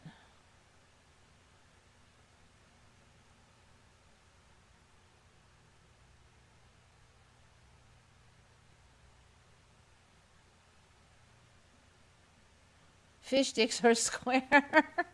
Yeah, that's it. They're made out of square puffer fish.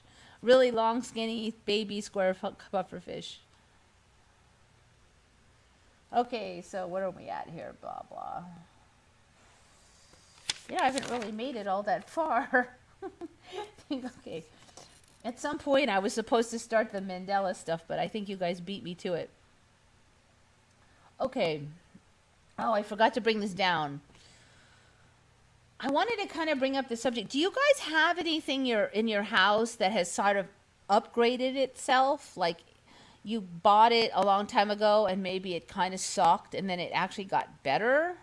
Because I've got two things like that, and one of them happened this week.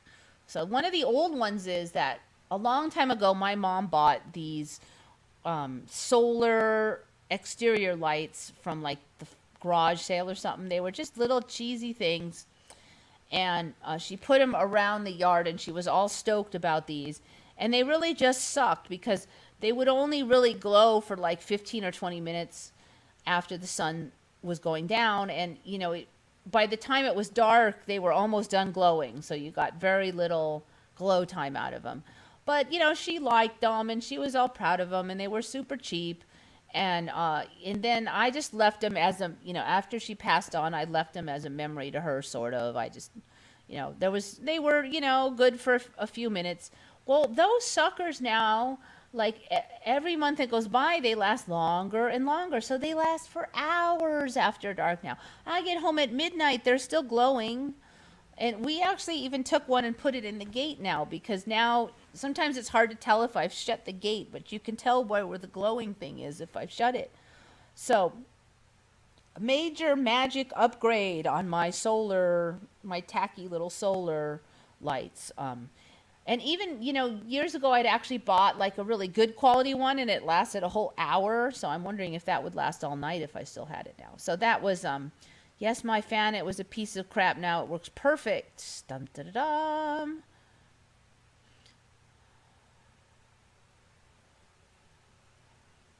So yeah, think about your upgrades.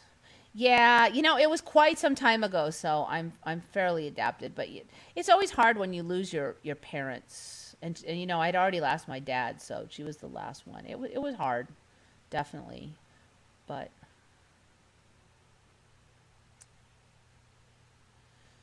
so the other thing that happened, I should have brought it in, but so I use those electric toothbrushes, and I love the Sonicare because research shows that the Sonicare is the best one at loosening plaque. So I always get a Sonicare, and then after 2, 3, 4 years, it just kind of dies. It won't charge anymore or something, or the charger breaks. So then I get another one. So maybe 6 months ago, I had to get another one, and I got immediately irritated with it because I just got the cheapest one because I don't need 10,000 different settings. But normally I put my toothbrush down on the table and then I can squeeze out the toothpaste. Now sometimes when the tube is new, I'll just hold it in my hand and squeeze it out. But when the tube is getting empty, I need both fingers to kind of wiggle that toothpaste out, right? So I put the toothbrush down on the table and then I wiggle the paste onto it, then I pick it up and use it. But the problem with this new brush is that it wouldn't stay with the bristles up. So it was kind of oval, and so the minute you'd put it down, it immediately go bloop, and there was absolutely no way to get it to stand up. And I inspected it, and there was absolutely no, latches or ways to get it to stand up. And I was like, well, who designed this? It was stupid, because you at least want your toothbrush to sit upright. I'm like, was this because I bought the cheap one that they're getting back at me? And it was a constant source of irritation every time my toothpaste would get low. And I buy these little tubes, so that wasn't that unusual. I even tried putting obstacles on the sides to kind of hold it up, and every now and then I get some new idea. Maybe if I put this pliers, the handle part would fit. But no, that thing was so stubborn, it would always fall over. It's just like, you're crabby in the morning, and it's just some tiny little thing, but it's irritating. So like last week, I was getting down to the bottom of my toothpaste again. I'm like, well, I'm just going to set down this toothbrush on the table while I work on the toothpaste for a minute. And then when I get it almost out, I'll scoop it out, right? So I set my toothbrush down. It stayed upright. And I was really surprised, because it has never done that. And for a brief moment, I thought I had become like a super genius. Even though I had tried 5,000 times before, for some reason, I magically could get it to stay upright. I put my toothpaste on. I didn't think a thing of it. I brushed my teeth. The next day, the same thing happens. I put it down. It magically stays up. Now I'm starting to pay attention. 2 times in a row, just by accident, I had looked at that toothbrush so many times, kind of being pissed at it. Well, now it has 2 little sticking out plastic dots on the bottom, so it can stand up perfectly. It's the tiniest thing in the world, but for me, it's like the biggest ME, because I've been fighting that for 6 months. 6 months! And now it'll stand up. So, I don't know. I don't know if I manifested it or somebody was smarter in this timeline. But yeah, flipped out. Sometimes it's just those little things. Or you're going to manifest 3 extra zeros. I'll tell you, the trick to manifestation is you have to make it plausible in your head. And like if money magically appeared in your account, what would really happen? You'd probably worry it was a mistake. You'd be afraid to spend it. You'd assume it was a mistake. You'd talk to your bank, and you wouldn't buy it. You would not accept it. So you have to, if you want more money, you have to think of it coming in a more natural way. Like maybe you'll get an inheritance, or maybe it turns out your insurance from 20 years ago owes you some bucks. Another way that works really good is just imagine the life you want to live. I wish I could just stop worrying about money and go on vacation and have a good time. And somehow it'll happen. You might win a vacation. It happens in a natural way. I'm not saying it can't happen in that unusual way, but it usually doesn't. Manifestation is a lot like the Mandela. It's sneaky. It kind of does it so there's plausible deniability. It doesn't do it so it looks like magic. It just happens to be exactly what you were looking for, but yet there's this whole plausible story about how this money got there. That's how it shows. So I would go for that. Just go for, imagine what you want. I want this nice truck. It worked, but I want, enough money that I don't have to worry about it, that could pay all my bills. I want to travel more, and just like that. And it'll happen. And you may not even figure out how it'll happen. But it'll happen in a sneaky way, usually. Like when I was first moving into my first location for work, and money was going to be really tight, and I was just like, I really wish I could just buy a bunch of shelving and have the money to set this place up right. But oh well, I'll just have to make do. Well, I got this weird insurance thing that I got, like $2,000 out of nowhere. Absolutely never heard of it. And the bank called and said that they owe us $2,000, me. And so I got just enough for all those shelves, totally out of the blue. But there was this whole plausible storyline behind it. So I want to manifest a small farm somewhere away from the crazy people. It could work. That the only other thing you have to have is nothing blocking you. Like maybe you'll feel bad if you're away from your friends, or maybe if you were there for 2 months you get lonely, or sometimes if there's a secondary thing, if you think you don't deserve it, if you're worried that you can't handle it, if there's anything like that, that can block it. Usually if you can get that kind of desire, just little bit want but not too clingy, and there's nothing blocking, I think you'll usually get it. But a lot of times there's other stuff blocking you. Just need to imagine some workers because it's too much for one person. Yep. That's kind of where I am. I really need to imagine a good worker to help me out, or some way that work could get done that I don't have to be there all the time.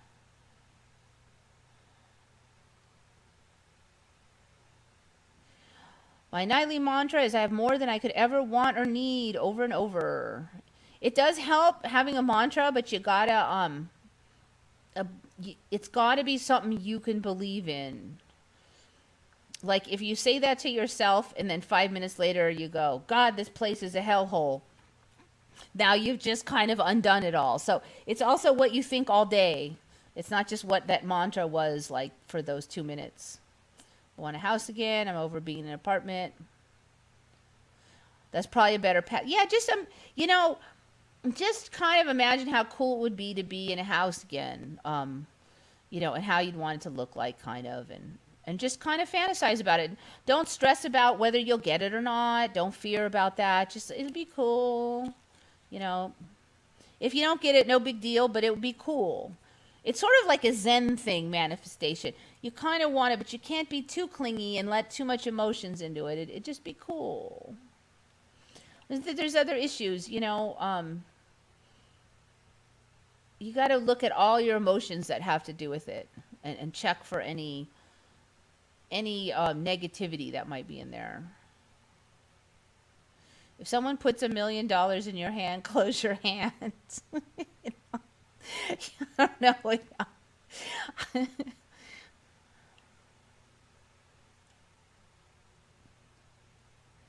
Scientists discover virus with no recognizable genes. Really? Let me see if I can copy paste that one. I haven't even started on my stuff. The longer I do this, the more I can talk about nothing. Oh, interesting. Scientists discovered virus with no recognizable genes. I'm going to write that down because that's interesting. Come on, pen.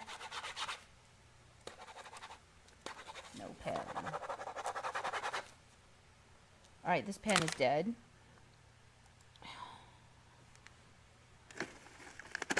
I pulled out like 5 pens today. I don't know where they're going.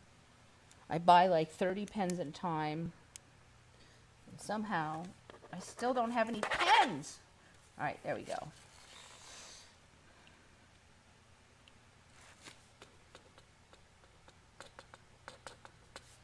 I think under this couch there's like hundreds of pens. No recognizable genes. That's interesting. No recognizable genes. So it has genes. So I'm assuming it still has at least RNA sequences. So they're going to say it's like primitive or alien or something. Another group has just discovered thousands of new viruses hiding out in the tissues of dozens of animals. Made his discovery while hunting down giant viruses. These microbes, some the size of bacteria. So I guess size is no longer an indicator of what's a virus anymore. I'm not even okay, so I think the only thing that are special about viruses is they can't reproduce on their own. Because it used to be that viruses were way smaller than bacteria, and that viruses did not have DNA. They only had RNA. But now we have DNA viruses, and we have giant viruses. He and his colleagues found not only new giant viruses, but also a virus that, because of its small size, was unlike most that infect amoeba. They named it Yara virus. The The size wasn't the only weird thing. When the team sequenced its genome, none of its genes matched any scientists had come across before. Okay, so it just has a totally different set of genes, but it still has. So it's genome. So it has DNA then, this new thing. More than 95% of viruses in sewage data have no matches to reference genomes in the databases. We seem to be discovering new viruses all the time. Yeah, because now you have... Well, anyway, won't go there. Okay, so it still does have genes and stuff. Apparently DNA.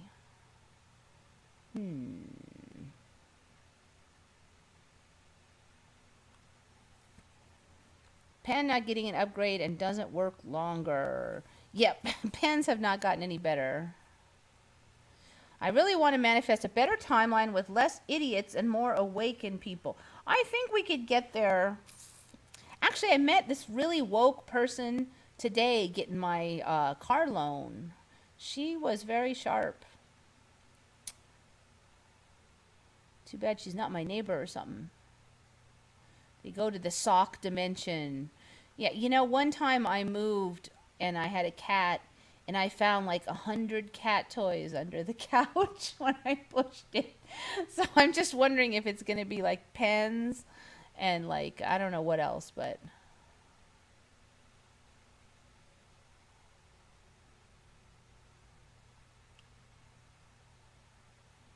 Yeah, what's a giant virus? Yeah, you know, I think I heard about that like 6 months ago. It's like an extra big virus, but... Doink. Oh yeah, I think we'll definitely keep that one hidden. Now that I've made it visible again.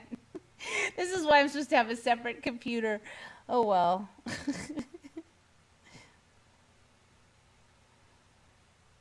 They called it a genome, so I'm thinking that that one has DNA. Like I said, in my old timeline, none of the viruses had DNA. It was always RNA. That was one of the hallmarks of viruses, is that they did not have DNA. So the only hallmark I know of now is that they don't have enough genetics to reproduce on their own. They have to take over another cell. But they do have some DNA sometimes. So they're calling them RNA viruses and DNA viruses according to whether they have the DNA or not. Yeah, so that's a big ME for me, that some viruses have DNA. I think the giant viruses, last I heard, were kind of newly found, but I wouldn't be surprised if that discovery goes backwards in time, like so many other of the discoveries. We are scattered for purpose, probably strategic to have many of us awoke along ley lines around the world. You know, that's interesting because I've really wondered about that. It sucks for us, you know, and maybe over time we'll have done our job and then we can, you know, hang out more, because it's kind of hard being by yourself. Black goo is real. Let's check that out.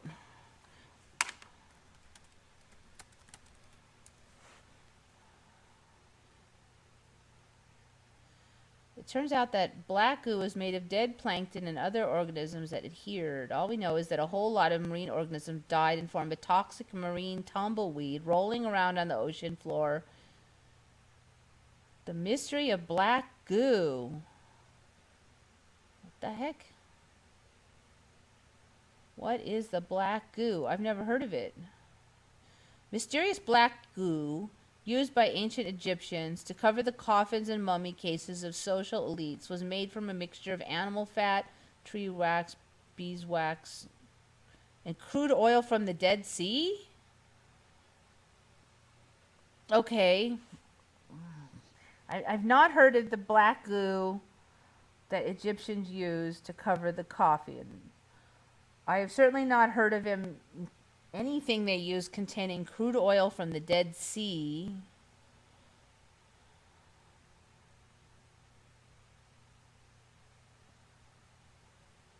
Mysterious black goo. Real life venom symbiote. I was thinking of the black goo that killed Tasha Yar, but apparently Venom symbiote is grosser. Parasitic inhabitants of Clintar have come to our... Okay, wait, that is... A writhing mass of black goo completely resembles the native form of Spider-Man turned anti-hero. And it even contracts. Oh, okay, these are those tubifex worms. Okay, so that's different. Which black goo are we talking about? There's like 5 of them. I have not heard of the one on the bottom of the ocean. I've seen this tubifex worms. I do know that tubifex worms are creepy and gross like that.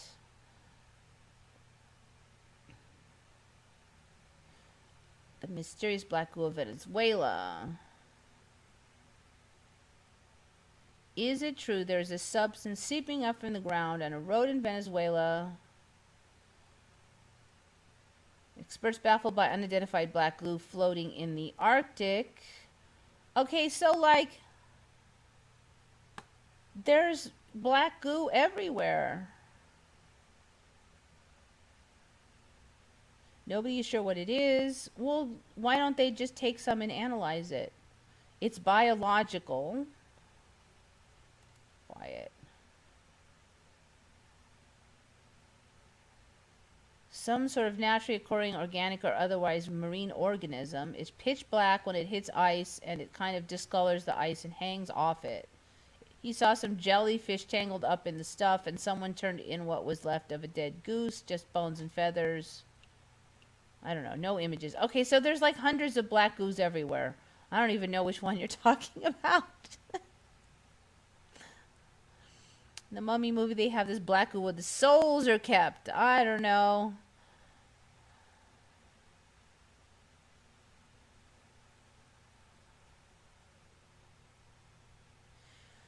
Live your best life and people will notice. Having no malice, envy, or bad intentions is the best way to enlighten people. I totally agree with you, but I can't say I'm there yet.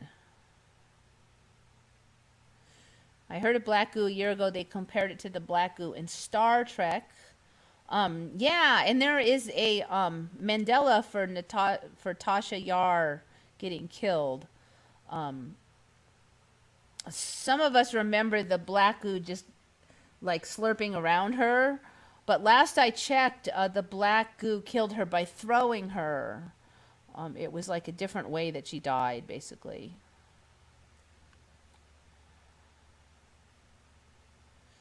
Oh yeah, I do remember the black goo from X-Files. There was that shower scene and stuff. All right, so let's see. Futuristic remembers the Egyptian one. I don't remember that one.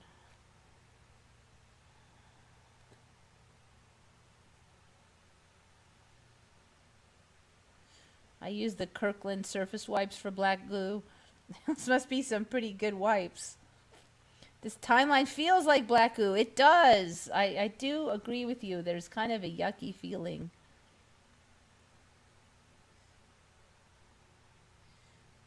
It feels like a mud flood of black goo. Yeah, you know, I'm hearing some mumblings about it may being some kind of ash fall in places. Like it just, like, kind of filled up the area with... Doesn't the Bible address black goo of some sort and say how to treat it? I do not recall anything like that. I remember the black goo throwing her and killing her originally. Uh-oh, Shari, you're not from my timeline.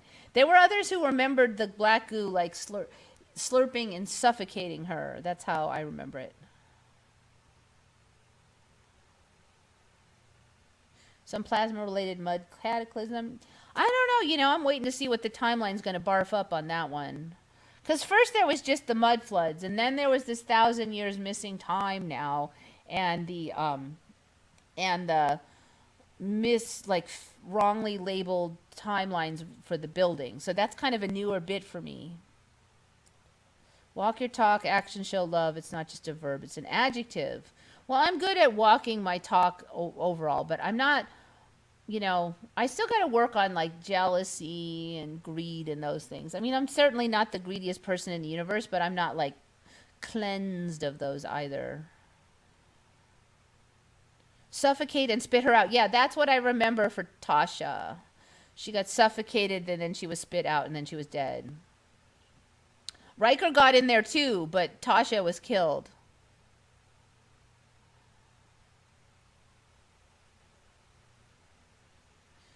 I need to check this mud flood thing. Yeah, it just seems like I've covered it before that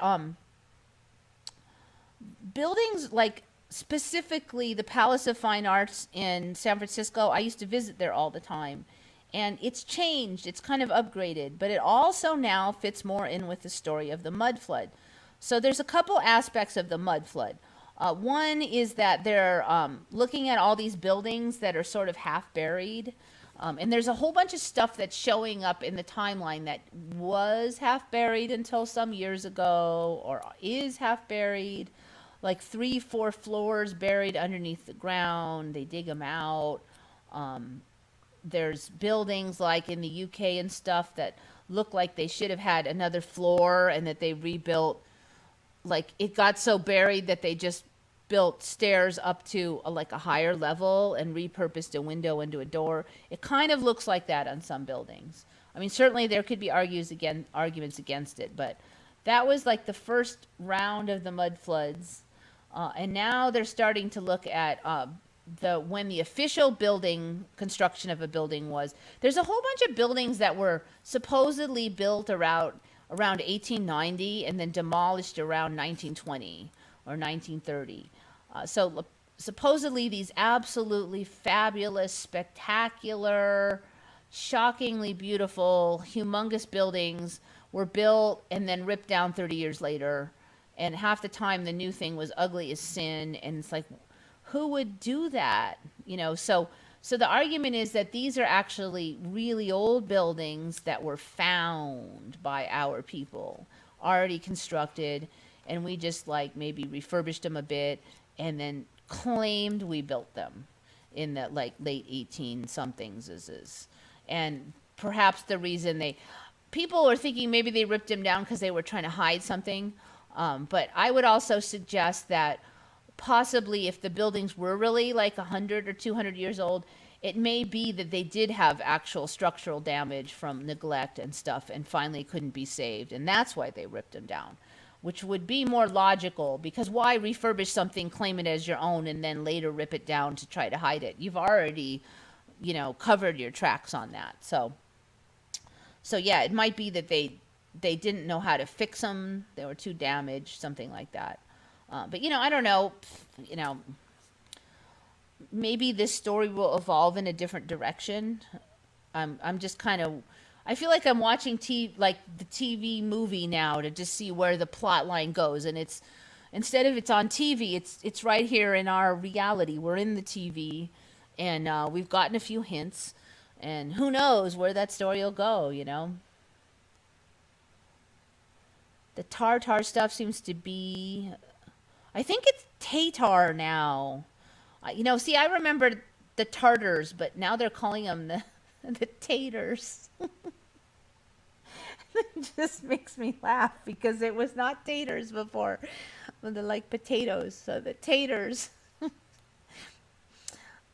By highlighting many established medieval lines with new artifacts and features, sites, documents, mostly exposing revisionist tendencies throughout the societies. Yeah, I don't know. It just seems like that's, Mandela splaining to me. I like John Levi channel. Yeah, I just started watching him. He's got some good stuff. I mean, I don't always agree with his interpretations. And I have been in construction a little bit, so sometimes he's a little off.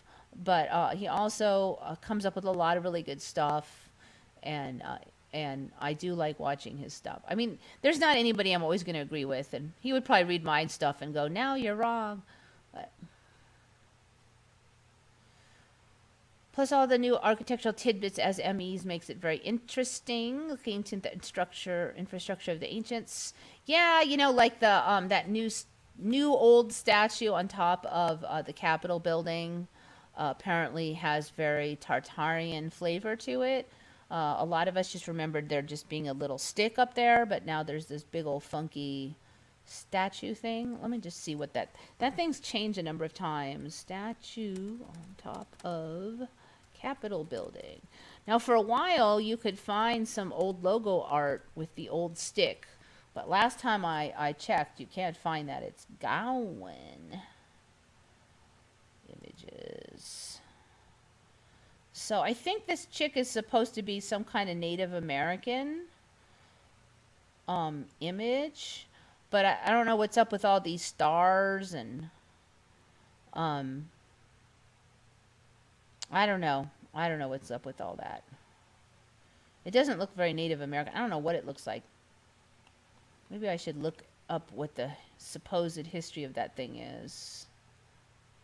Statue of Freedom. Is it not a Native American anymore? Crowning feature. Who is the Indian on top of the Capitol building? A colossal bronze statue. Blah, blah.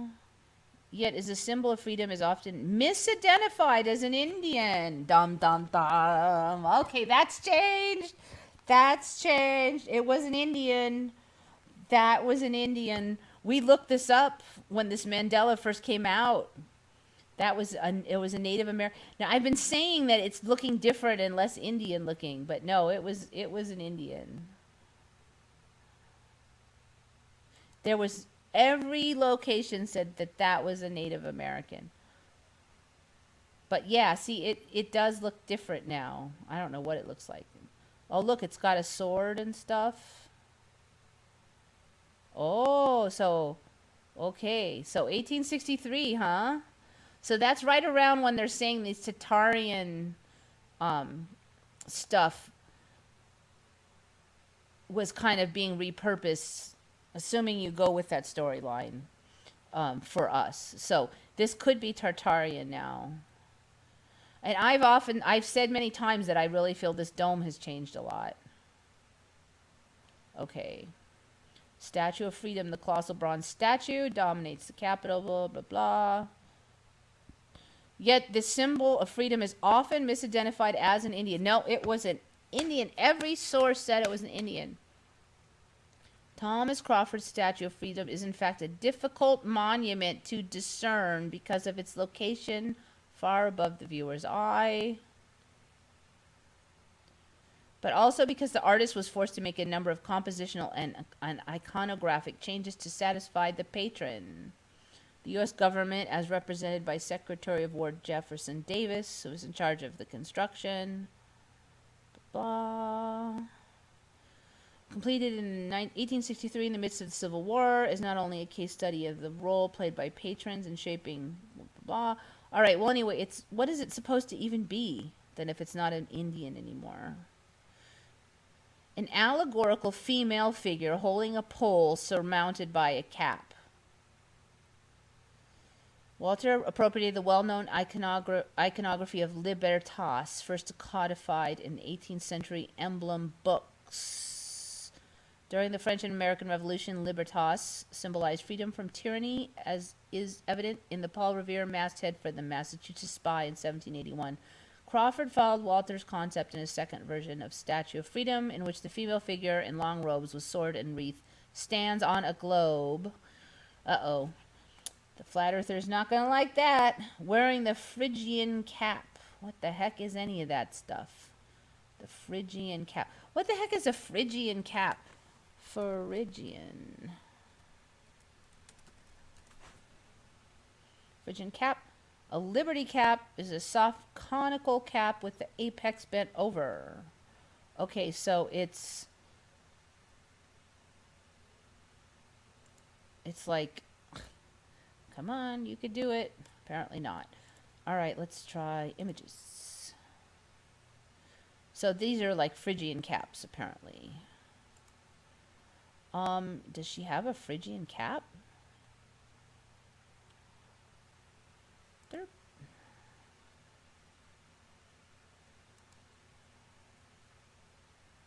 Okay, so I don't see a Phrygian cap. I see like an eagle stuck on her head. I don't see how that eagle stuck on her head is a Phrygian cap. That makes no sense at all. Even the wikis and stuff don't make sense anymore. It's conical and bent over. How is this conical and bent over? She's got an eagle on her head. It's not conical, and the eagle is not really bent unless you call it beak. I don't know. And a giant stack of feathers. That's not... Whatever. Yeah, it is looking less and less Indian, though. And that's a really weird robe thing, too. I mean, no... I don't know what era wore stuff like that. It does kind of remind me of the Statue of Liberty, though. I don't know about you guys. I think last I checked, the Statue of Liberty was supposed to be another one of these Libertas things. I think I do remember some yammer about that. We haven't really checked it in a while, have we?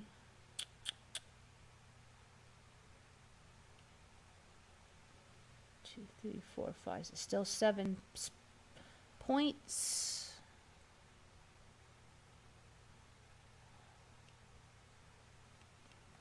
What did the feet look like?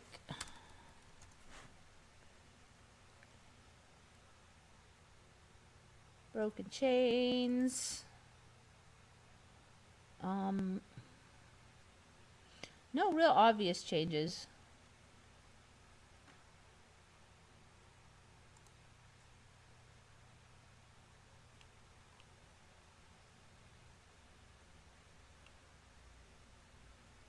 I don't think that foot has picked up any since last I checked. I think maybe she's done stepping for now. We'll see. Well, maybe it's maybe a little bit higher. You keep that up, she's going to be standing on one foot.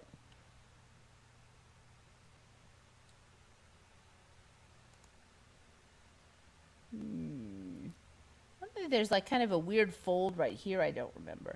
Now, last time, this big bumbly fold, which I think is very inelegant, showed up. It really likes more sackcloth than I remember originally. A lot more.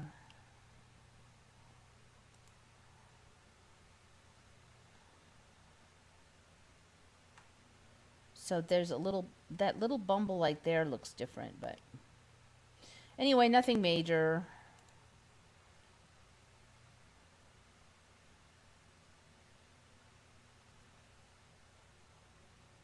All right, maybe I'll actually get to the Mandelas here, you know? All right, so let's go here. I actually read you guys, I'll be up all night. I haven't even started that. Yeah, no, they're calling them the taters. Last I checked, it was the taters. The name should be changed to Mr. Liberty. Yeah, I know, the face.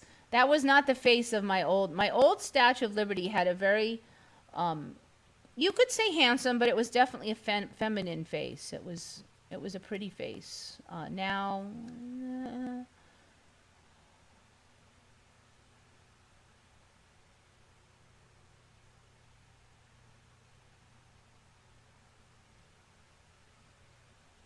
Phrygian cap is all over history. I've not heard that word before. But, you know, from what I just saw the definition, it's just not even. It doesn't look like a Phrygian cap. Scott Harrison is another channel I recommend. Well, I used to watch Scott all the time, but he hardly does any Mandela stuff anymore. I mean, I think he just got burnt out. I still watch his stuff when it's rarely on. And I'm not into video games, so I'm not really into his video game channel. It's just not my shtick. I'm not into anybody's video game channel, so. The red-haired people seem to make it all over the world. Yeah, that's right. You're right, you know. That's been kind of a thing now, the red-haired ones all over the place. So anyway, yeah, so first we see the Mandela of that funky statue, and now it's looking more and more Tatarian. I swear when it first came out, they said it was Native American, though. I am sure of that. Yeah, I was looking at those stars, and I'm very suspicious of that. It's changed a lot, though. It used to look pretty Native American. Then it had that weird, it looks like she's wearing like a shawl, and it doesn't look native.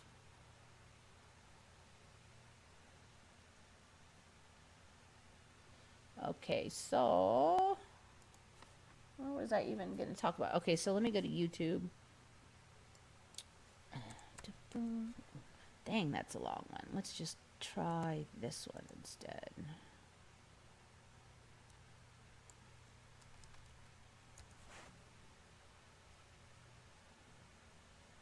So this one is from Mark Tyus, who's a commenter on the channel. We've talked before about animals becoming a little bit more bad arse, so to speak, and just being better hunters. So we've got like spiders that catch snakes and eat them, spiders that catch birds and eat them. So this is kind of another example along those lines.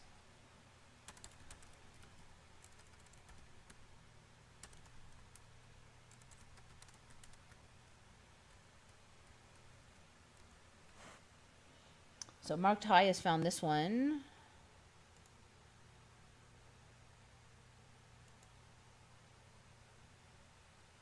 All right, so let's see. I'm not going to show you the whole video because I don't want to get a copyright strike. But basically, you've got this turtle, and he's not that big. I mean, he's barely larger than these pigeons. And these pigeons are just like hanging out down here, totally oblivious. And then what happens? Is probably all talk at the end of the day. He totally nails it. I'm going to stop the yapping. So this turtle totally nails this pigeon, basically.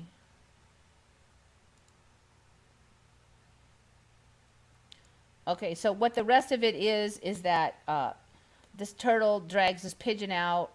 I should have put it on like full screen, actually. This is probably the grossest part of the show, so it's not that bad, but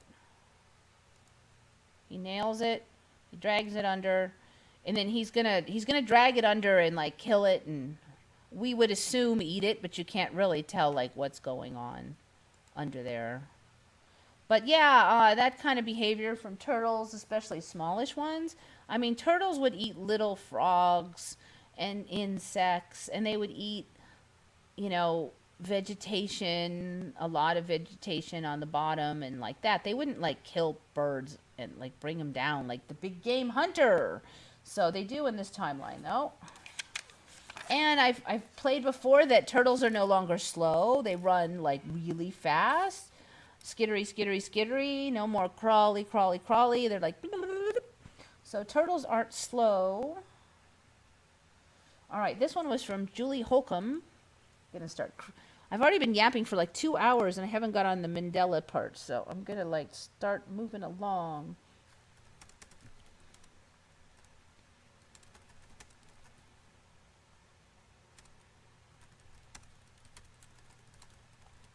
So there's been some such talk about quite a number of Mandela affected, not a lot, but more than just one, you know, enough to make you wonder. People who said their blood type has changed. Okay, so Julie Holcomb brought up an article that said they had come up with like a viral combo that could strip the antigens off of blood so that you could go, like you could change blood types. Basically not you, but they could take blood out of you and unleash this antigen and this virus and strip off the antigens and make your blood safer for more people is the concept that they were trying to go through. And so Julie Holcomb noticed that. But then I started just wondering, I'm like, can you change blood type? So maybe a year ago they started saying that if you got a bone marrow transplant, your blood type could change. And I didn't really question that, although I was suspicious that that was a Mandela potentially, because I'd never heard of it until maybe 1 or 2 years ago. But I started thinking about it, and it's like, in my old timeline, you had to take drugs to prevent rejection. And the reason you had to take it to prevent rejection is because you had alien DNA in your body. You had DNA that was not from your body in your body, and your antibodies be like, that's not my DNA, get rid of it. But in this timeline, it doesn't seem to be what's triggering it. And this article was sort of vague about it, but it made it sound like it was like the blood type. So first they talk about how the new bone marrow makes the new blood, and it just sort of takes over slowly from the old blood. And I'm like, well, how come the body accepts that new DNA and that new blood? I guess here it will. But then there's this other story of somebody got a liver transplant, and apparently now a liver transplant has a shot of changing a person's blood type. Let's see, let me get down here.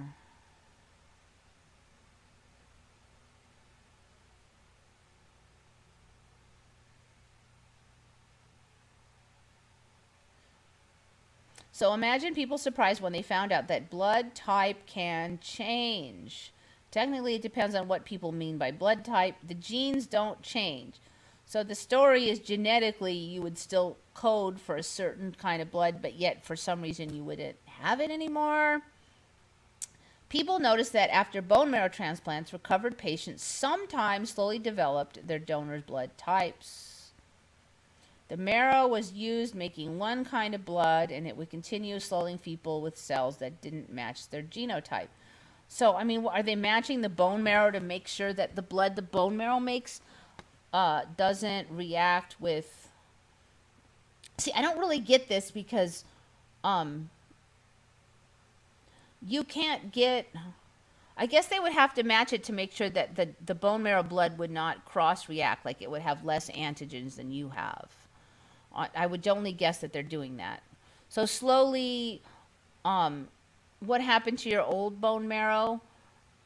I kind of don't understand this story. Okay, so if you still have some of your old bone marrow, I'm trying to think. Okay, wait, let me just think. I think what they do is they kill all your old bone marrow and then they put the new bone marrow in. So that would make a certain sense that it slowly made all new blood. Okay, so that does make sense, kind of. Yet I've never heard of that until 1 or 2 years ago, but it makes more sense actually than the old story now that I think about it. But then you have don't you have your lungs making blood now too? So wouldn't you have two kinds of blood then? Because your lungs wouldn't change their blood type.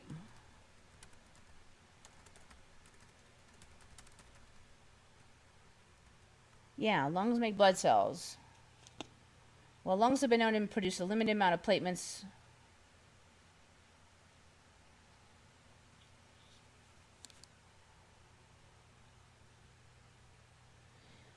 Study in mice provide direct evidence that the lung is a major site for production of platelets. Okay, so it's only platelets then. The platelets part of the blood.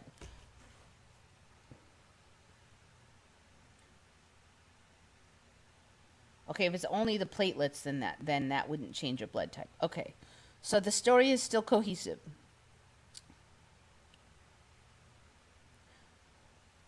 But somewhere in here they start talking about a liver doing it.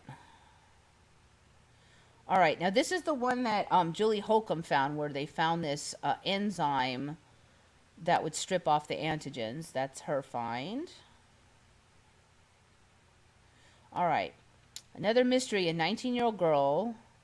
The girl's liver failed. A transplant liver was found, and the surgery was successful. Unfortunately, the girl began to get sick on the drugs that she had to take to force her body to not reject the new liver. Rejection is a huge concern for all donors. Sickening immediately when taking the drugs is a very bad sign. Then the scientist typed her blood. The girl had spontaneously changed her blood, or rather her liver had spontaneously changed her blood. So how does her liver change the blood that her bone marrow is making? Stem cells from the liver got to her bone marrow and then to her entire immune system. So, like, I don't get this one, because even if stem cells did all that, how did they kick out all the other functioning parts and then take over? I mean, it's like the worst kind of cancer that you'd be dead kind of a behavior. Slowly her blood type changed from O negative to O positive, and then her body accepted the liver. So this whole story is whack. So somehow her liver sent stem cells out to her bone marrow, changed all of her blood, and then her body accepted the liver. She was taken off the drugs since she didn't actually need them anymore. Doctors called it a 1 in 6 billion event. I don't really get, so why did she change her blood type so then now that liver was accepted? Why don't they always just put livers in that are the same blood type then? If all you needed was the same blood type in your liver, your new liver as your body. That whole story is just whack. I don't get it. But anyway, so apparently you can change your blood type now, and it's not just bone marrow, but also liver. And somehow your liver can magically alter your blood type of your bone marrow.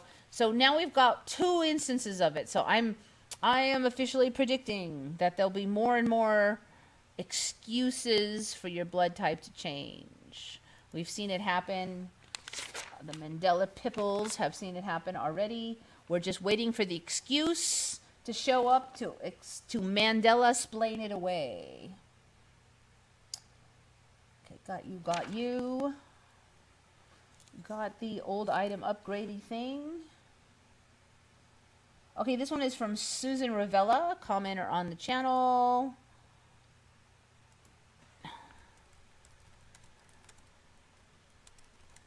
So the new story is that starlings are better mimics than parrots, and they can learn to talk and all that yammer, even better than parrots. Starlings are every bit as intelligent as other more common pet bird species and can learn to talk. European starlings are accomplished mimics. I do remember them mimicking, but I don't really remember them like talking like parrots. So this starling mimic thing, first they would just mimic like other birds, and the next thing you know they could mimic like trucks backing up, and so apparently now they can like mimic people speech and all this other yammer better than parrots. Dum dum dum. Actually, I haven't. Let's check out what it sounds like. Hopefully I don't get a copyright strike.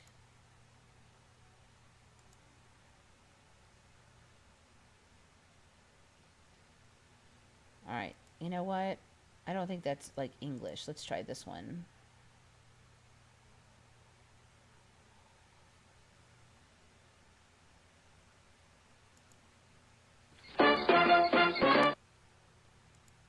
Let's just go straight to where the talking starts, shall we?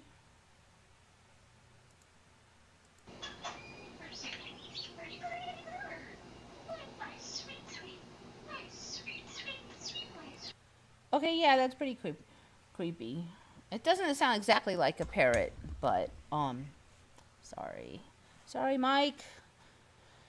So, yep. So they're like parrots now. Good find, Susan Ravella. All right, now this one was on retconned, and it was found by user known as not Londo Molar. And they just talked about, they're like, well, what's up with Neowise? And I'm like, Neowise? What the heck is Neowise? So apparently we've got like this never-ending stream of comets, because we had that green one, and then we've had 2 of them now. Comet Neowise, visible to naked eye. So we have all these comets now that are like showing up one after the other.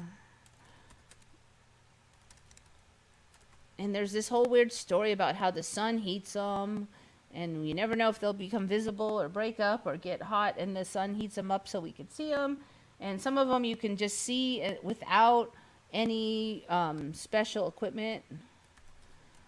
So this is the next in the stream is Neowise, discovered on March 27th. Apparently we hardly ever know in advance when they're coming. How to see the spectacular comet Neowise with the naked eye. So apparently in the northern, like the North America, you can see it in the northeast sky about an hour before sunrise. You can look it up. So Neowise. Remember, one of them was codenamed C19, and then there was a green one after that. I forgot the name. I don't know. These names are kind of interesting. So neo-wise, like newly wise, neo-wise. So that sounds kind of good, right? Neo-wise. But then the next one after that is, and this one was mentioned by user on Retcon channel known as Throwaway998i. Mentioned that the one after Neowise is Comet Lemon. 2 M's. Very Emmy style spelling of Mandela. C2019 U6 or Comet Lemon. So that one actually sounds a bit like C19 also. Comet Lemon is a long period comet with a near pair blah blah blah.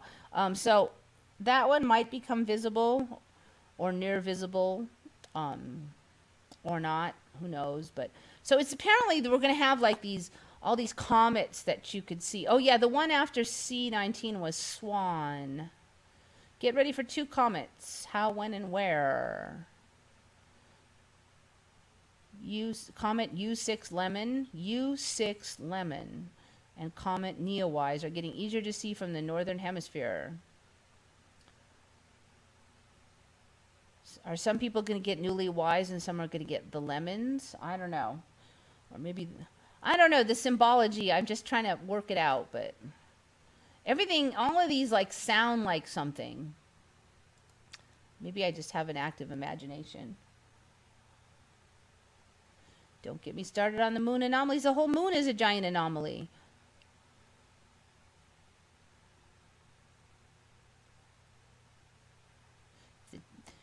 If the universe is giving you lemons, yeah, make lemonade.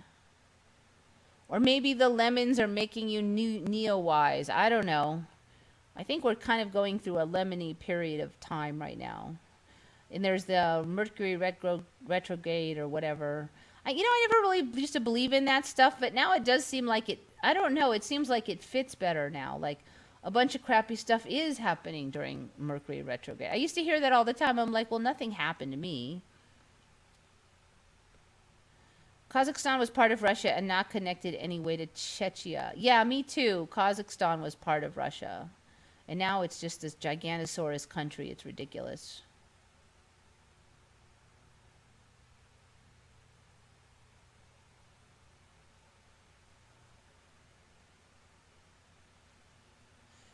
Mongolia being huge. I do remember Mongolia being pretty darn big, but China had it then. So it was part of China, but it was a large region of China at the top. So I don't know, the size looks okay for me. In fact, China just looks kind of small.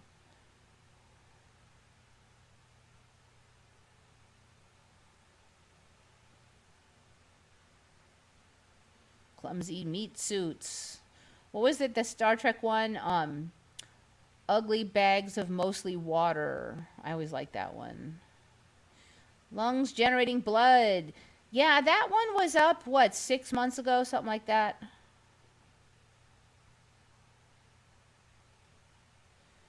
Didn't transplants have to match blood types? I know they had to always said that it had to get like a matching donor, but I never really thought about what they were matching. But yeah, I'm kind of confused. Like, what are they matching if it wasn't blood types?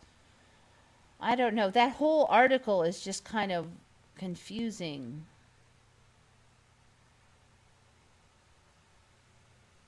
Catfish hunting pigeon. I think I've had that one on, but yes, I don't remember that. Actually, alligators fishing.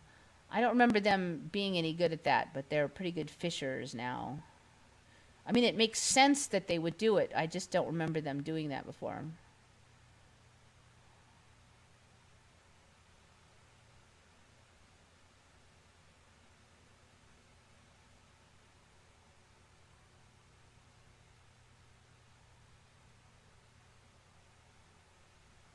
All right, and I don't think I have time to go all the way back.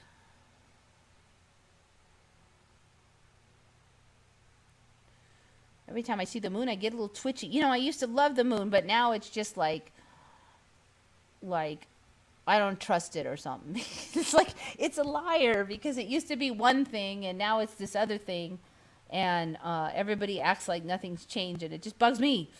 I just don't have that same attitude. All right.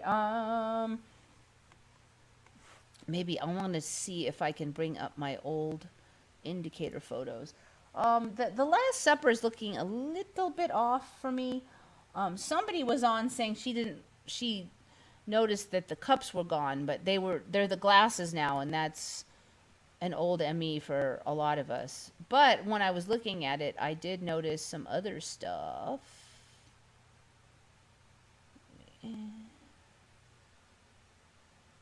Just kind of half glancing at the spiel here. Everything else. But where are we going to get to it? Yoinks. So hopefully in less than an hour it'll load that. Then we'll get to the thumbnail after this.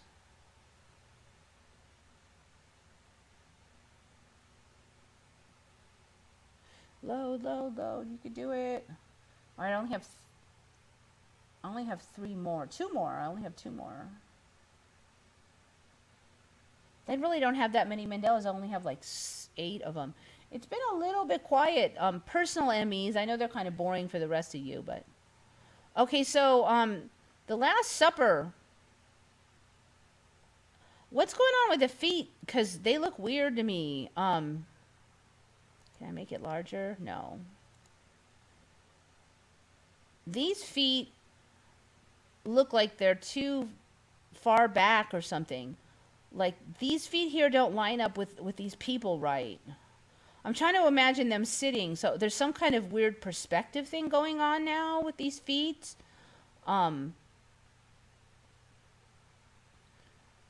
Like they look like they're like suddenly the bottom part of his torso is wrong. Now if he's sitting in a chair, then his feet should, I remember them being out here more. It just looks like there's something really wrong with the feet. And this guy's not too bad here, but he really doesn't look like he's standing normally. I do remember one of those feet being more flat. He's all tippy-toed. The way his feet are holding him up doesn't look right. Like where's this guy's feet? I don't get what's going on with these feet. This guy, I swear, he's got like 1.5 foot long legs or something. If his knees are bent, then those feet should be somewhere else. It just looks wrong.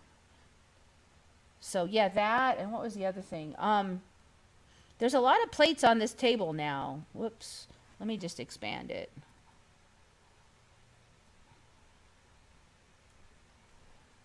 It's these plates, all these individual ones. I don't know. They look weird, like they're sort of floating there. So I don't remember like all these floaty plates. I swear that one looks like it's hovering. It's barely touching the table. It's way off on the edge. Looks like they have them too. I don't know. There's something weird about all those plates.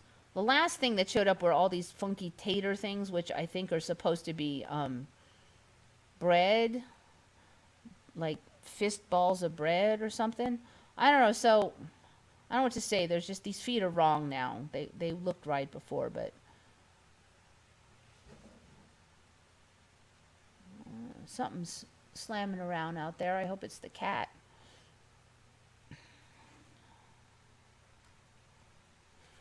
Also, these lines here, I think, are getting slowly darker.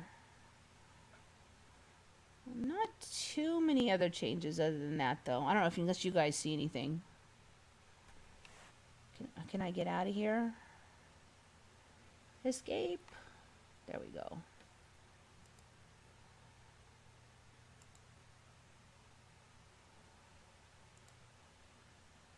Where are the pillars?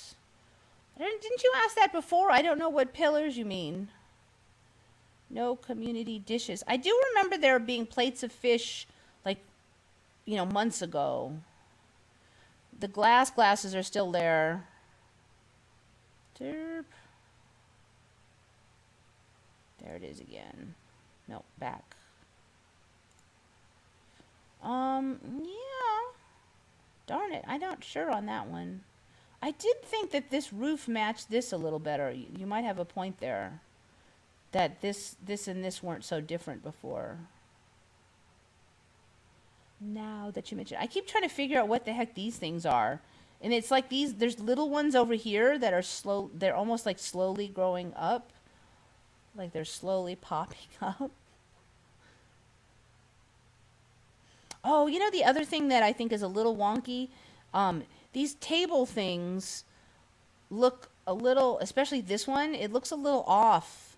Like it's a little slanted and kind of, it's something I kind of notice is structural weakness looking things. It really looks like this bit of table is ready to go bloop, maybe. Like it's not right. It doesn't feel like that's going to hold up. I don't know. There's something off with that over here too. So under the table is looking wonky. Now this whole thing is really different from like 10 years ago's mine. So basically I want to say this whole thing is a giant Mandela for me. But I'm just going like what's changed more recently.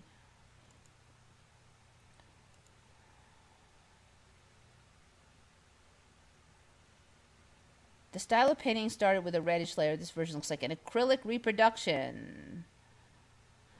Okay, so here's the deal. I always use the same image. So if I notice a change, it's the exact same saved image because there's so many saved images and stuff. So if it looks different than the last time you saw it up on my show, then it really is different because that's the exact same saved image.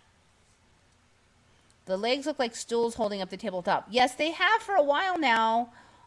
Wait, you see the chalice? Okay, they have for a while now, but right now it looks, they're like a little off now. They don't look like they're really quite holding up the table. All right, somebody sees the chalice. Is the chalice back? Because I sure as heck don't see a chalice in there.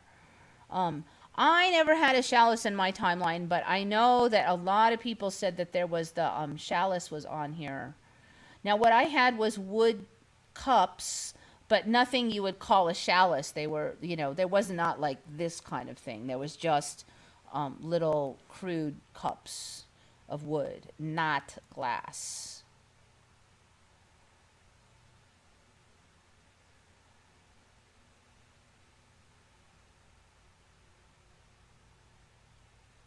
I remember around pillars, there was even a time when there was a chalice. Yeah. On the pillar. Okay, I do remember the chalice on the pillar. Yes, and that was on, I actually saw that on Moneybags 76's channel. I don't know if the 73 channel has it. Wait, where'd it go? Here. So this, for a while, this area here was very vague, and it looked like there was a chalice on here. But now these, like I said, I don't know what these are now. These funny geometric pattern boobas that and they're kind of popping up over here. I don't know what they are, but for a while that looked like a chalice. I think maybe by the pillars, this area here was a little wider, and then these were like tapestries for a while, but now I don't know what these are. What are these squares? This whole painting is weird because half of it doesn't even look like, you don't even know what you're looking at. It's cheesy. What are these things? What are these things? I don't know. It's definitely degraded.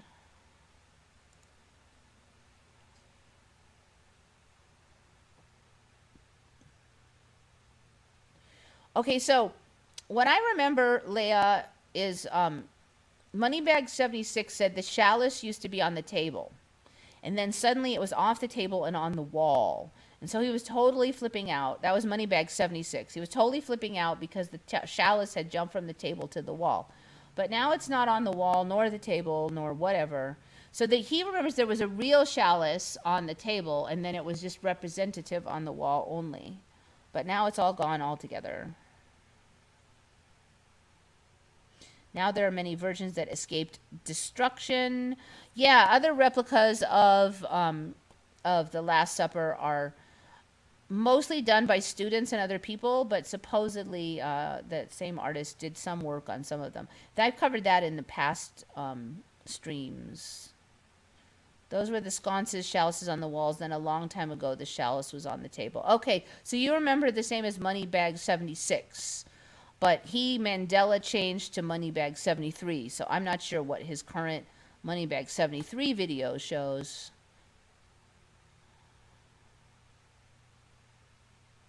The clay mugs changed to glasses. I'm pretty sure they were wood mugs for me. They were just like these simple glasses, like just, straight, kind of straight edged. It looked like they just put something on a lathe and spun it for me. It could have been clay, but they sure as heck weren't glass.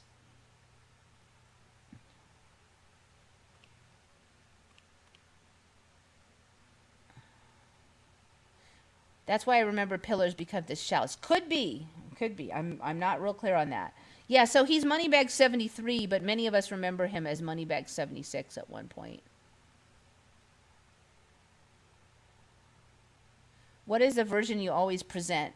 I dug it out of the Google a long time ago, and it seemed like a really common image at the time. But I don't remember where I got it from. I just nabbed it off Google.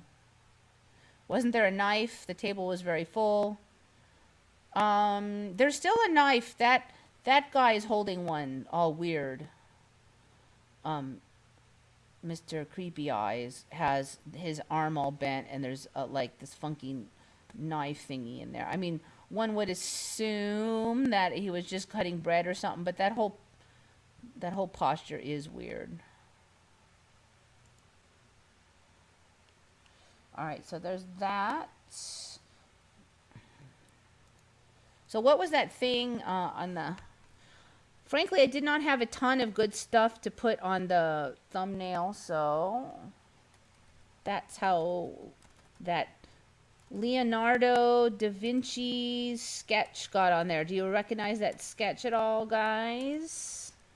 As that is the construction of one of Leonardo da Vinci's original sketches.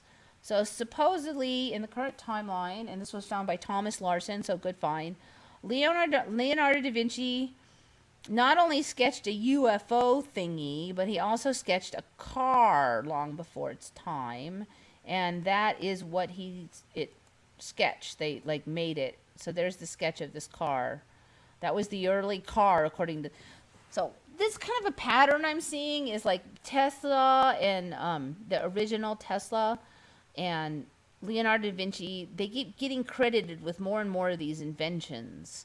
And so that UFO thing popped up like 2 years ago, and now there's a car. He supposedly invented the car and made a sketch. And so then somebody made a replica of the sketch, and they said it could work for a certain distance. Obviously, it's not really set up to be super practical, but more of a demonstration model. And I'm just really suspicious about it all, because I don't remember. I was, when they came up with this UFO thing, I'm like, that's it. If one more freaking thing shows up, I'm talking about it on the show. And so now this car thing has shown up. All right. And I got one more. So I'm going to see what you guys are up to. I'm starting to get sleepy. Oh, yeah. Well, that, Vitruvian Man has changed, yep. Although I haven't seen any really recent changes, but yes, definitely 6 arms, 6 legs. I think because anatomy's changed, the arms and hands and stuff don't fit perfectly on the circle, perhaps, like they used to.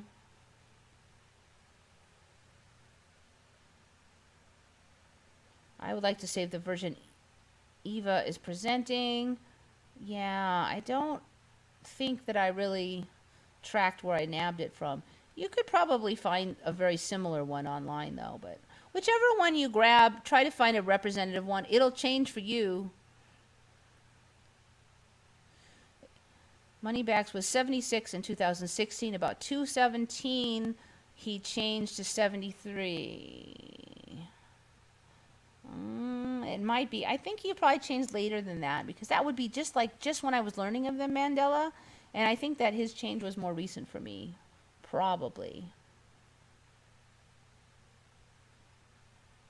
Vitruvian feet has switched. Yeah, Vitruvian feet have switched a number of times.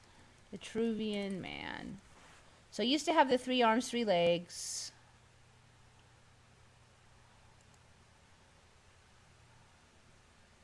I actually have it in the... I can probably find it this way.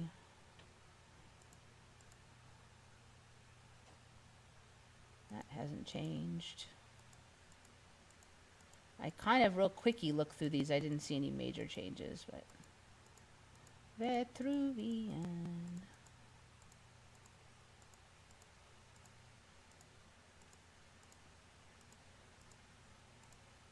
Is it going to be like the last entire one?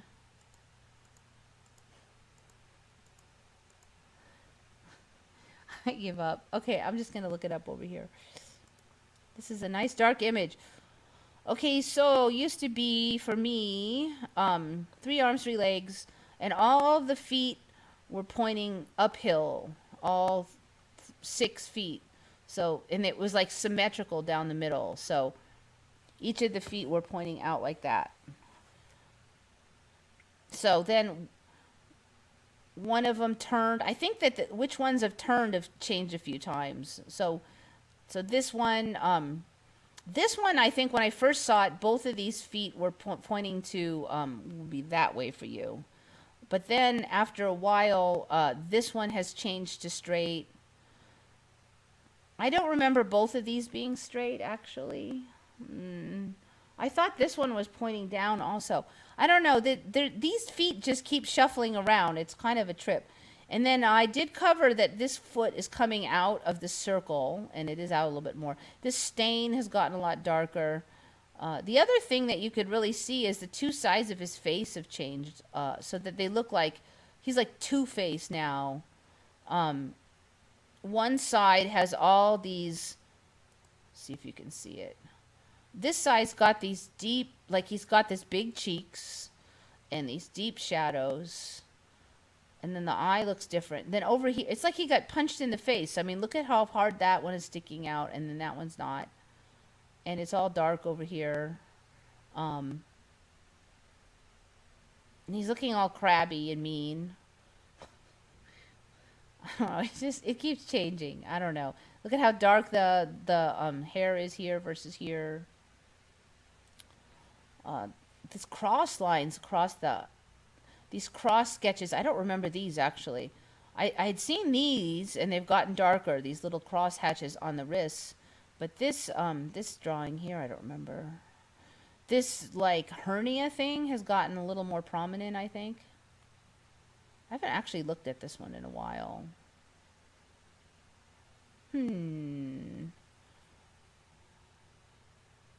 Yeah, it keeps changing, but it's subtle.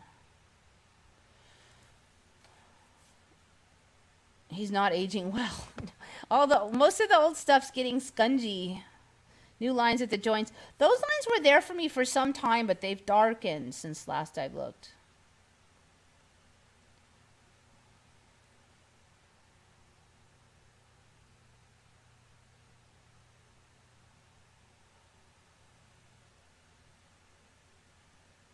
So some people remember triangle. That's interesting. I do not believe I remember triangle, but the square and the circle were like somehow in each other more or something. There's something different about how the square and the circle are laid out. And I think he was like every hand was touching something. I'm thinking maybe our arms are longer now or something. It doesn't work as well, but it's definitely, it bugs me because I can't remember the old way. I don't remember a triangle though. That's interesting. You two are both the first I've heard that said that. So that might be another timeline coming in, mixing in with the melia of the current pile of timelines. Okay, this last one is another one by Thomas Larson. We've talked before. Speaking of all the old images and icons getting degraded, Here we go. Now, I've kind of heard this rumor for a while. Actually, I should say Einstein, plagiarist.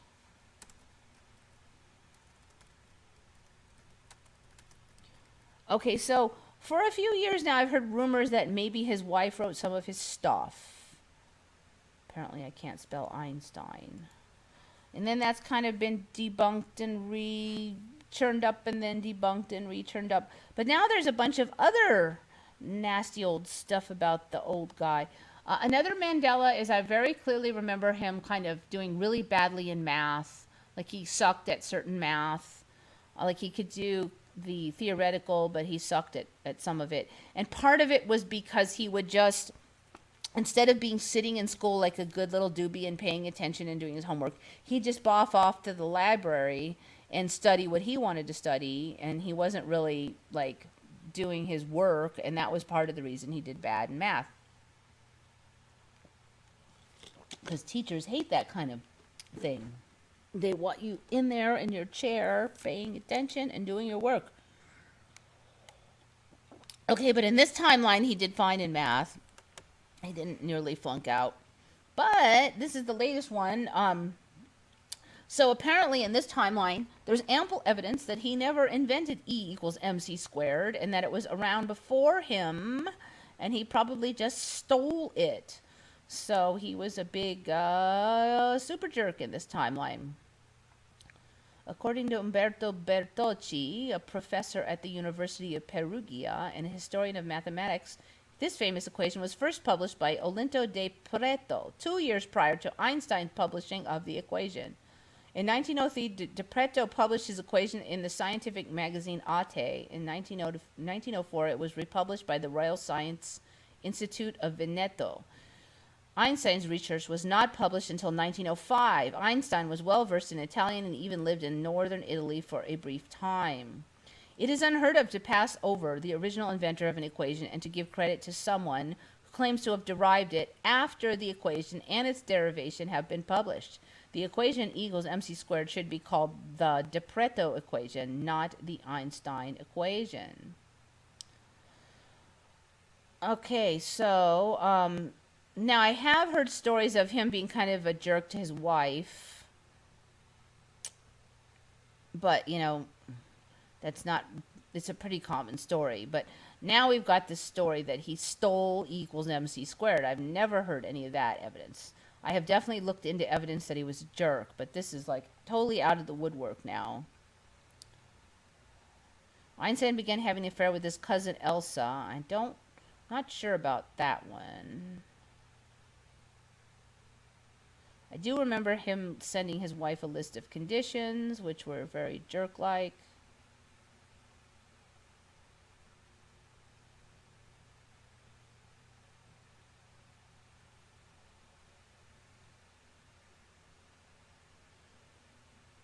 All right, let's see.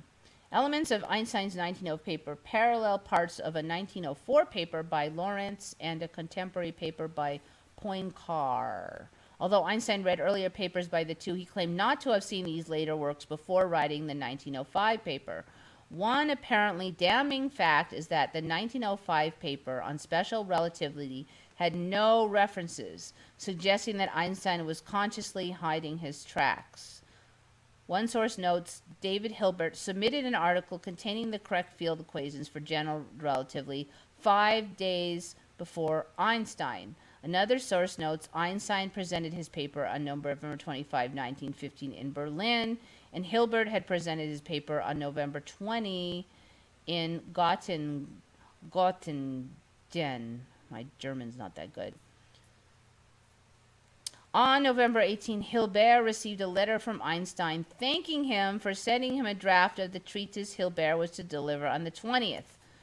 So, in fact, Hilbert had sent a copy of his work at least 2 weeks in advance to Einstein before either of the two men delivered their lectures. But Einstein did not send Hilbert an advance copy of his. Apparently, Hilbert's work was soon to become Einstein's work.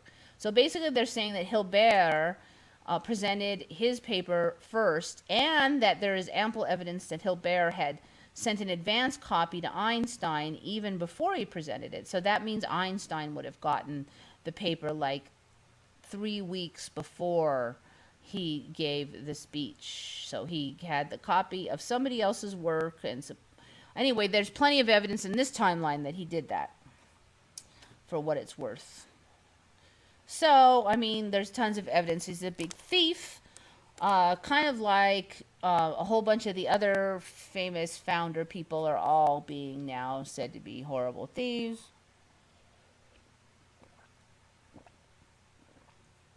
The historic record is readily available, and the truth is known to many scientists and historians, even if they are afraid to say anything.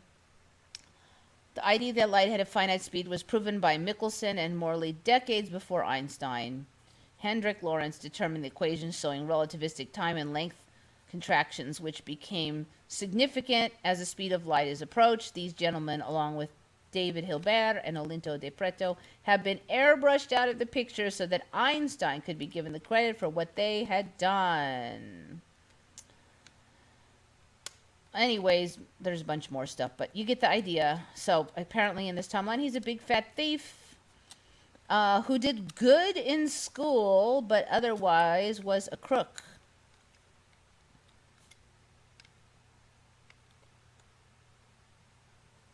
So Da Vinci is a hack artist. Einstein's a thief who did not invent E equals MC squared. Thomas Edison. Oh yeah, Charles Darwin. I think there was some stuff about him stealing some stuff too.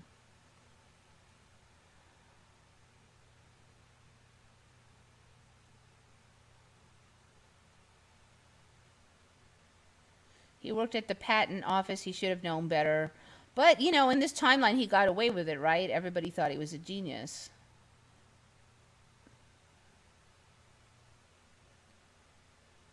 All the famous people are jerks now, and the Hollywood people are now dying left and right. Welcome to the new world.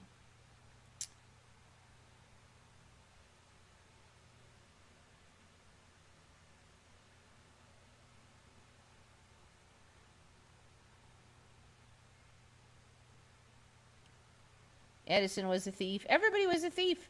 This is one way they can put tech back in time, though, because we'll all learn that E equals MC squared was invented by Einstein. But if we want that tech back in time, we have to have it invented by somebody else. So how can we do that? Oh, it was a grand cover-up. So now it's just a few years, but I think it'll go back in time. That's just my theory on it, though. I think that it's a Mandela splaining for having tech go back further. And it's like, it serves many purposes, because you got the tech further back, you've got the degradation of the old icons. So there's a twofer there. It's like two of the trends are covered in one fell swoop.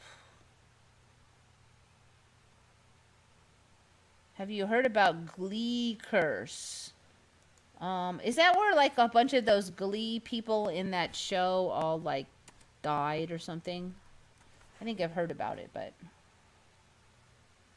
Glee cast no stranger to tragic deaths.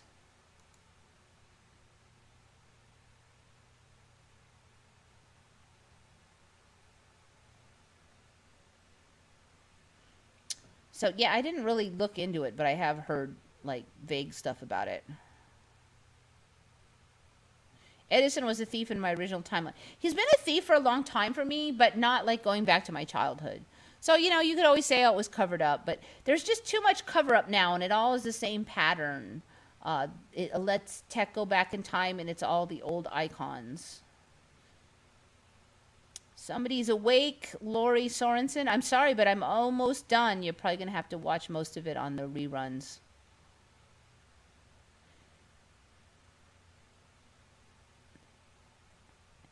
Oh, Schrodinger's not Eric anymore? I remember him as, like, I don't remember it as CH, though. It was one of, like, I think it was ERIC, but I don't remember the H. So, yeah, it was Eric Schrodinger. So then it was Edwin, now it's Erwin? He was called Eric, then Edwin or Erwin. Wait, so Schrodinger, what is his first name now? It's not Eric anymore? Eric Schrodinger. Eric. All right, I'm just going to try what I remember. Irwin. Oh yeah, weird. I thought it was Eric Schrodinger also. That's interesting. Yeah, I would I'll give you that one. I think that that was Eric.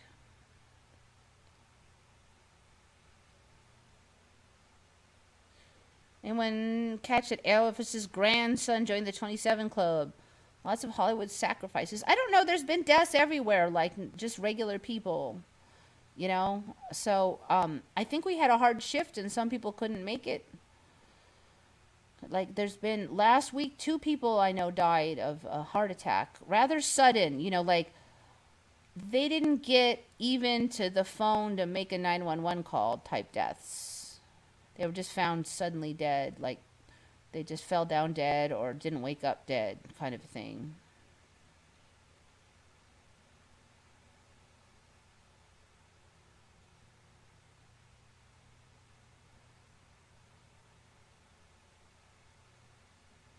Shari Eva Boiling. I'm not sure what that post means.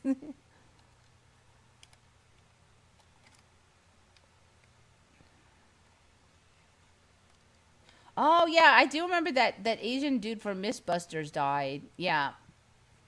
Yeah, there's been a round of deaths. I'm just thinking maybe I don't know. I don't know. For me, that was a really hard shift. This week I feel a lot better, but I really felt like crap that week and kind of the week before. Oh yeah, and that actress who just drowned in the lake. That was kind of weird too. I always wonder these sudden deaths, did they, wake up fine in some other timeline and I don't know. I don't see, she has the strength to lift her kid back up into the boat, but she can't hang on. I don't know. She's pretty fit and all. I mean, who swims that far away? If you get a cramp, maybe you couldn't make it back to the boat, but if you made it back to the boat, can't you just hold on to the side until the cramp passes?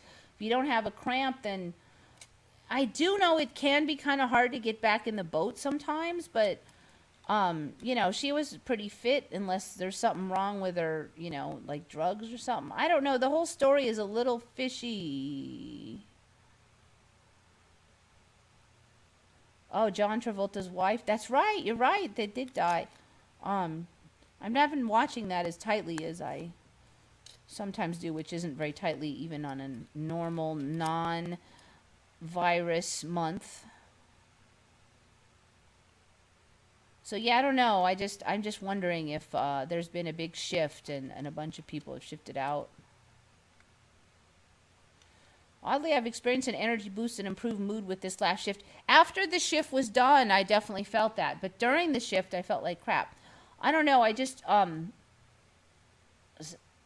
just seemed like it was extra hard energy for me to adapt to. Not necessarily that it's bad, but I think it just brought up a lot of negativity that I had to clear out, like a lot.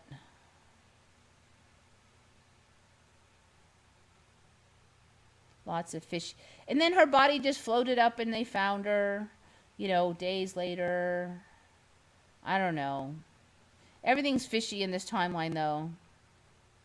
She had breast cancer. I've never heard of it. Yeah, I don't track those people well, so I'm not really good at the current famous people. I used to watch that more, so some of the older events from the past I knew better. I think they're all going underground. Yeah, I don't know. A lot of these, they're not major actors. It's not like Oprah Winfrey or something. So I don't know, but it's like 3 o'clock in the morning, so I think it's about ready for me to sign off. Thanks for adding a bunch of Mandelas. It kind of needed a couple extra ones. Today was a little quiet. There's been personal Emmys, but I haven't been smacked up the head with a lot of larger Emmys that you guys would relate to. No, I agree. It was a bit of a slog to get here on many levels, but productivity is through the roof. Mind is sharp. Body feels strong. Yeah, that's the other thing that's weird about these shifts is I'll feel like such crap and I'll be just like like I'm gonna, I got some like deadly illness or something, and then boom, I'm fine. Like I don't even have recovery time or something. It's just like, just in the course of a few hours, suddenly I can feel great. Um, it's all confusing now. I don't know how to judge what my body needs anymore. Like, if I don't sleep enough, I don't really know if I didn't. Like, I used to, if I didn't sleep much, I'd feel a certain way. And then if I slept funny, I'd feel plenty, I'd feel different. But now, I don't even know if I slept enough. I can't tell. Just, I don't know. It's just weird.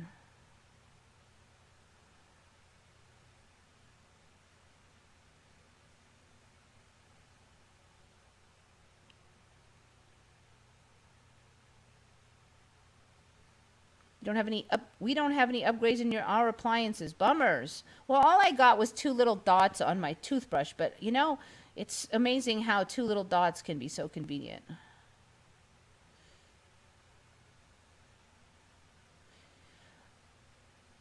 Yeah, I don't know. Maybe I just don't need to sleep as much. I can't figure it out. All right, I'm really gonna sign off now for reals. So thank you all, guys. Think good thoughts, everyone. This is Eva signing off for Once Upon a Timeline.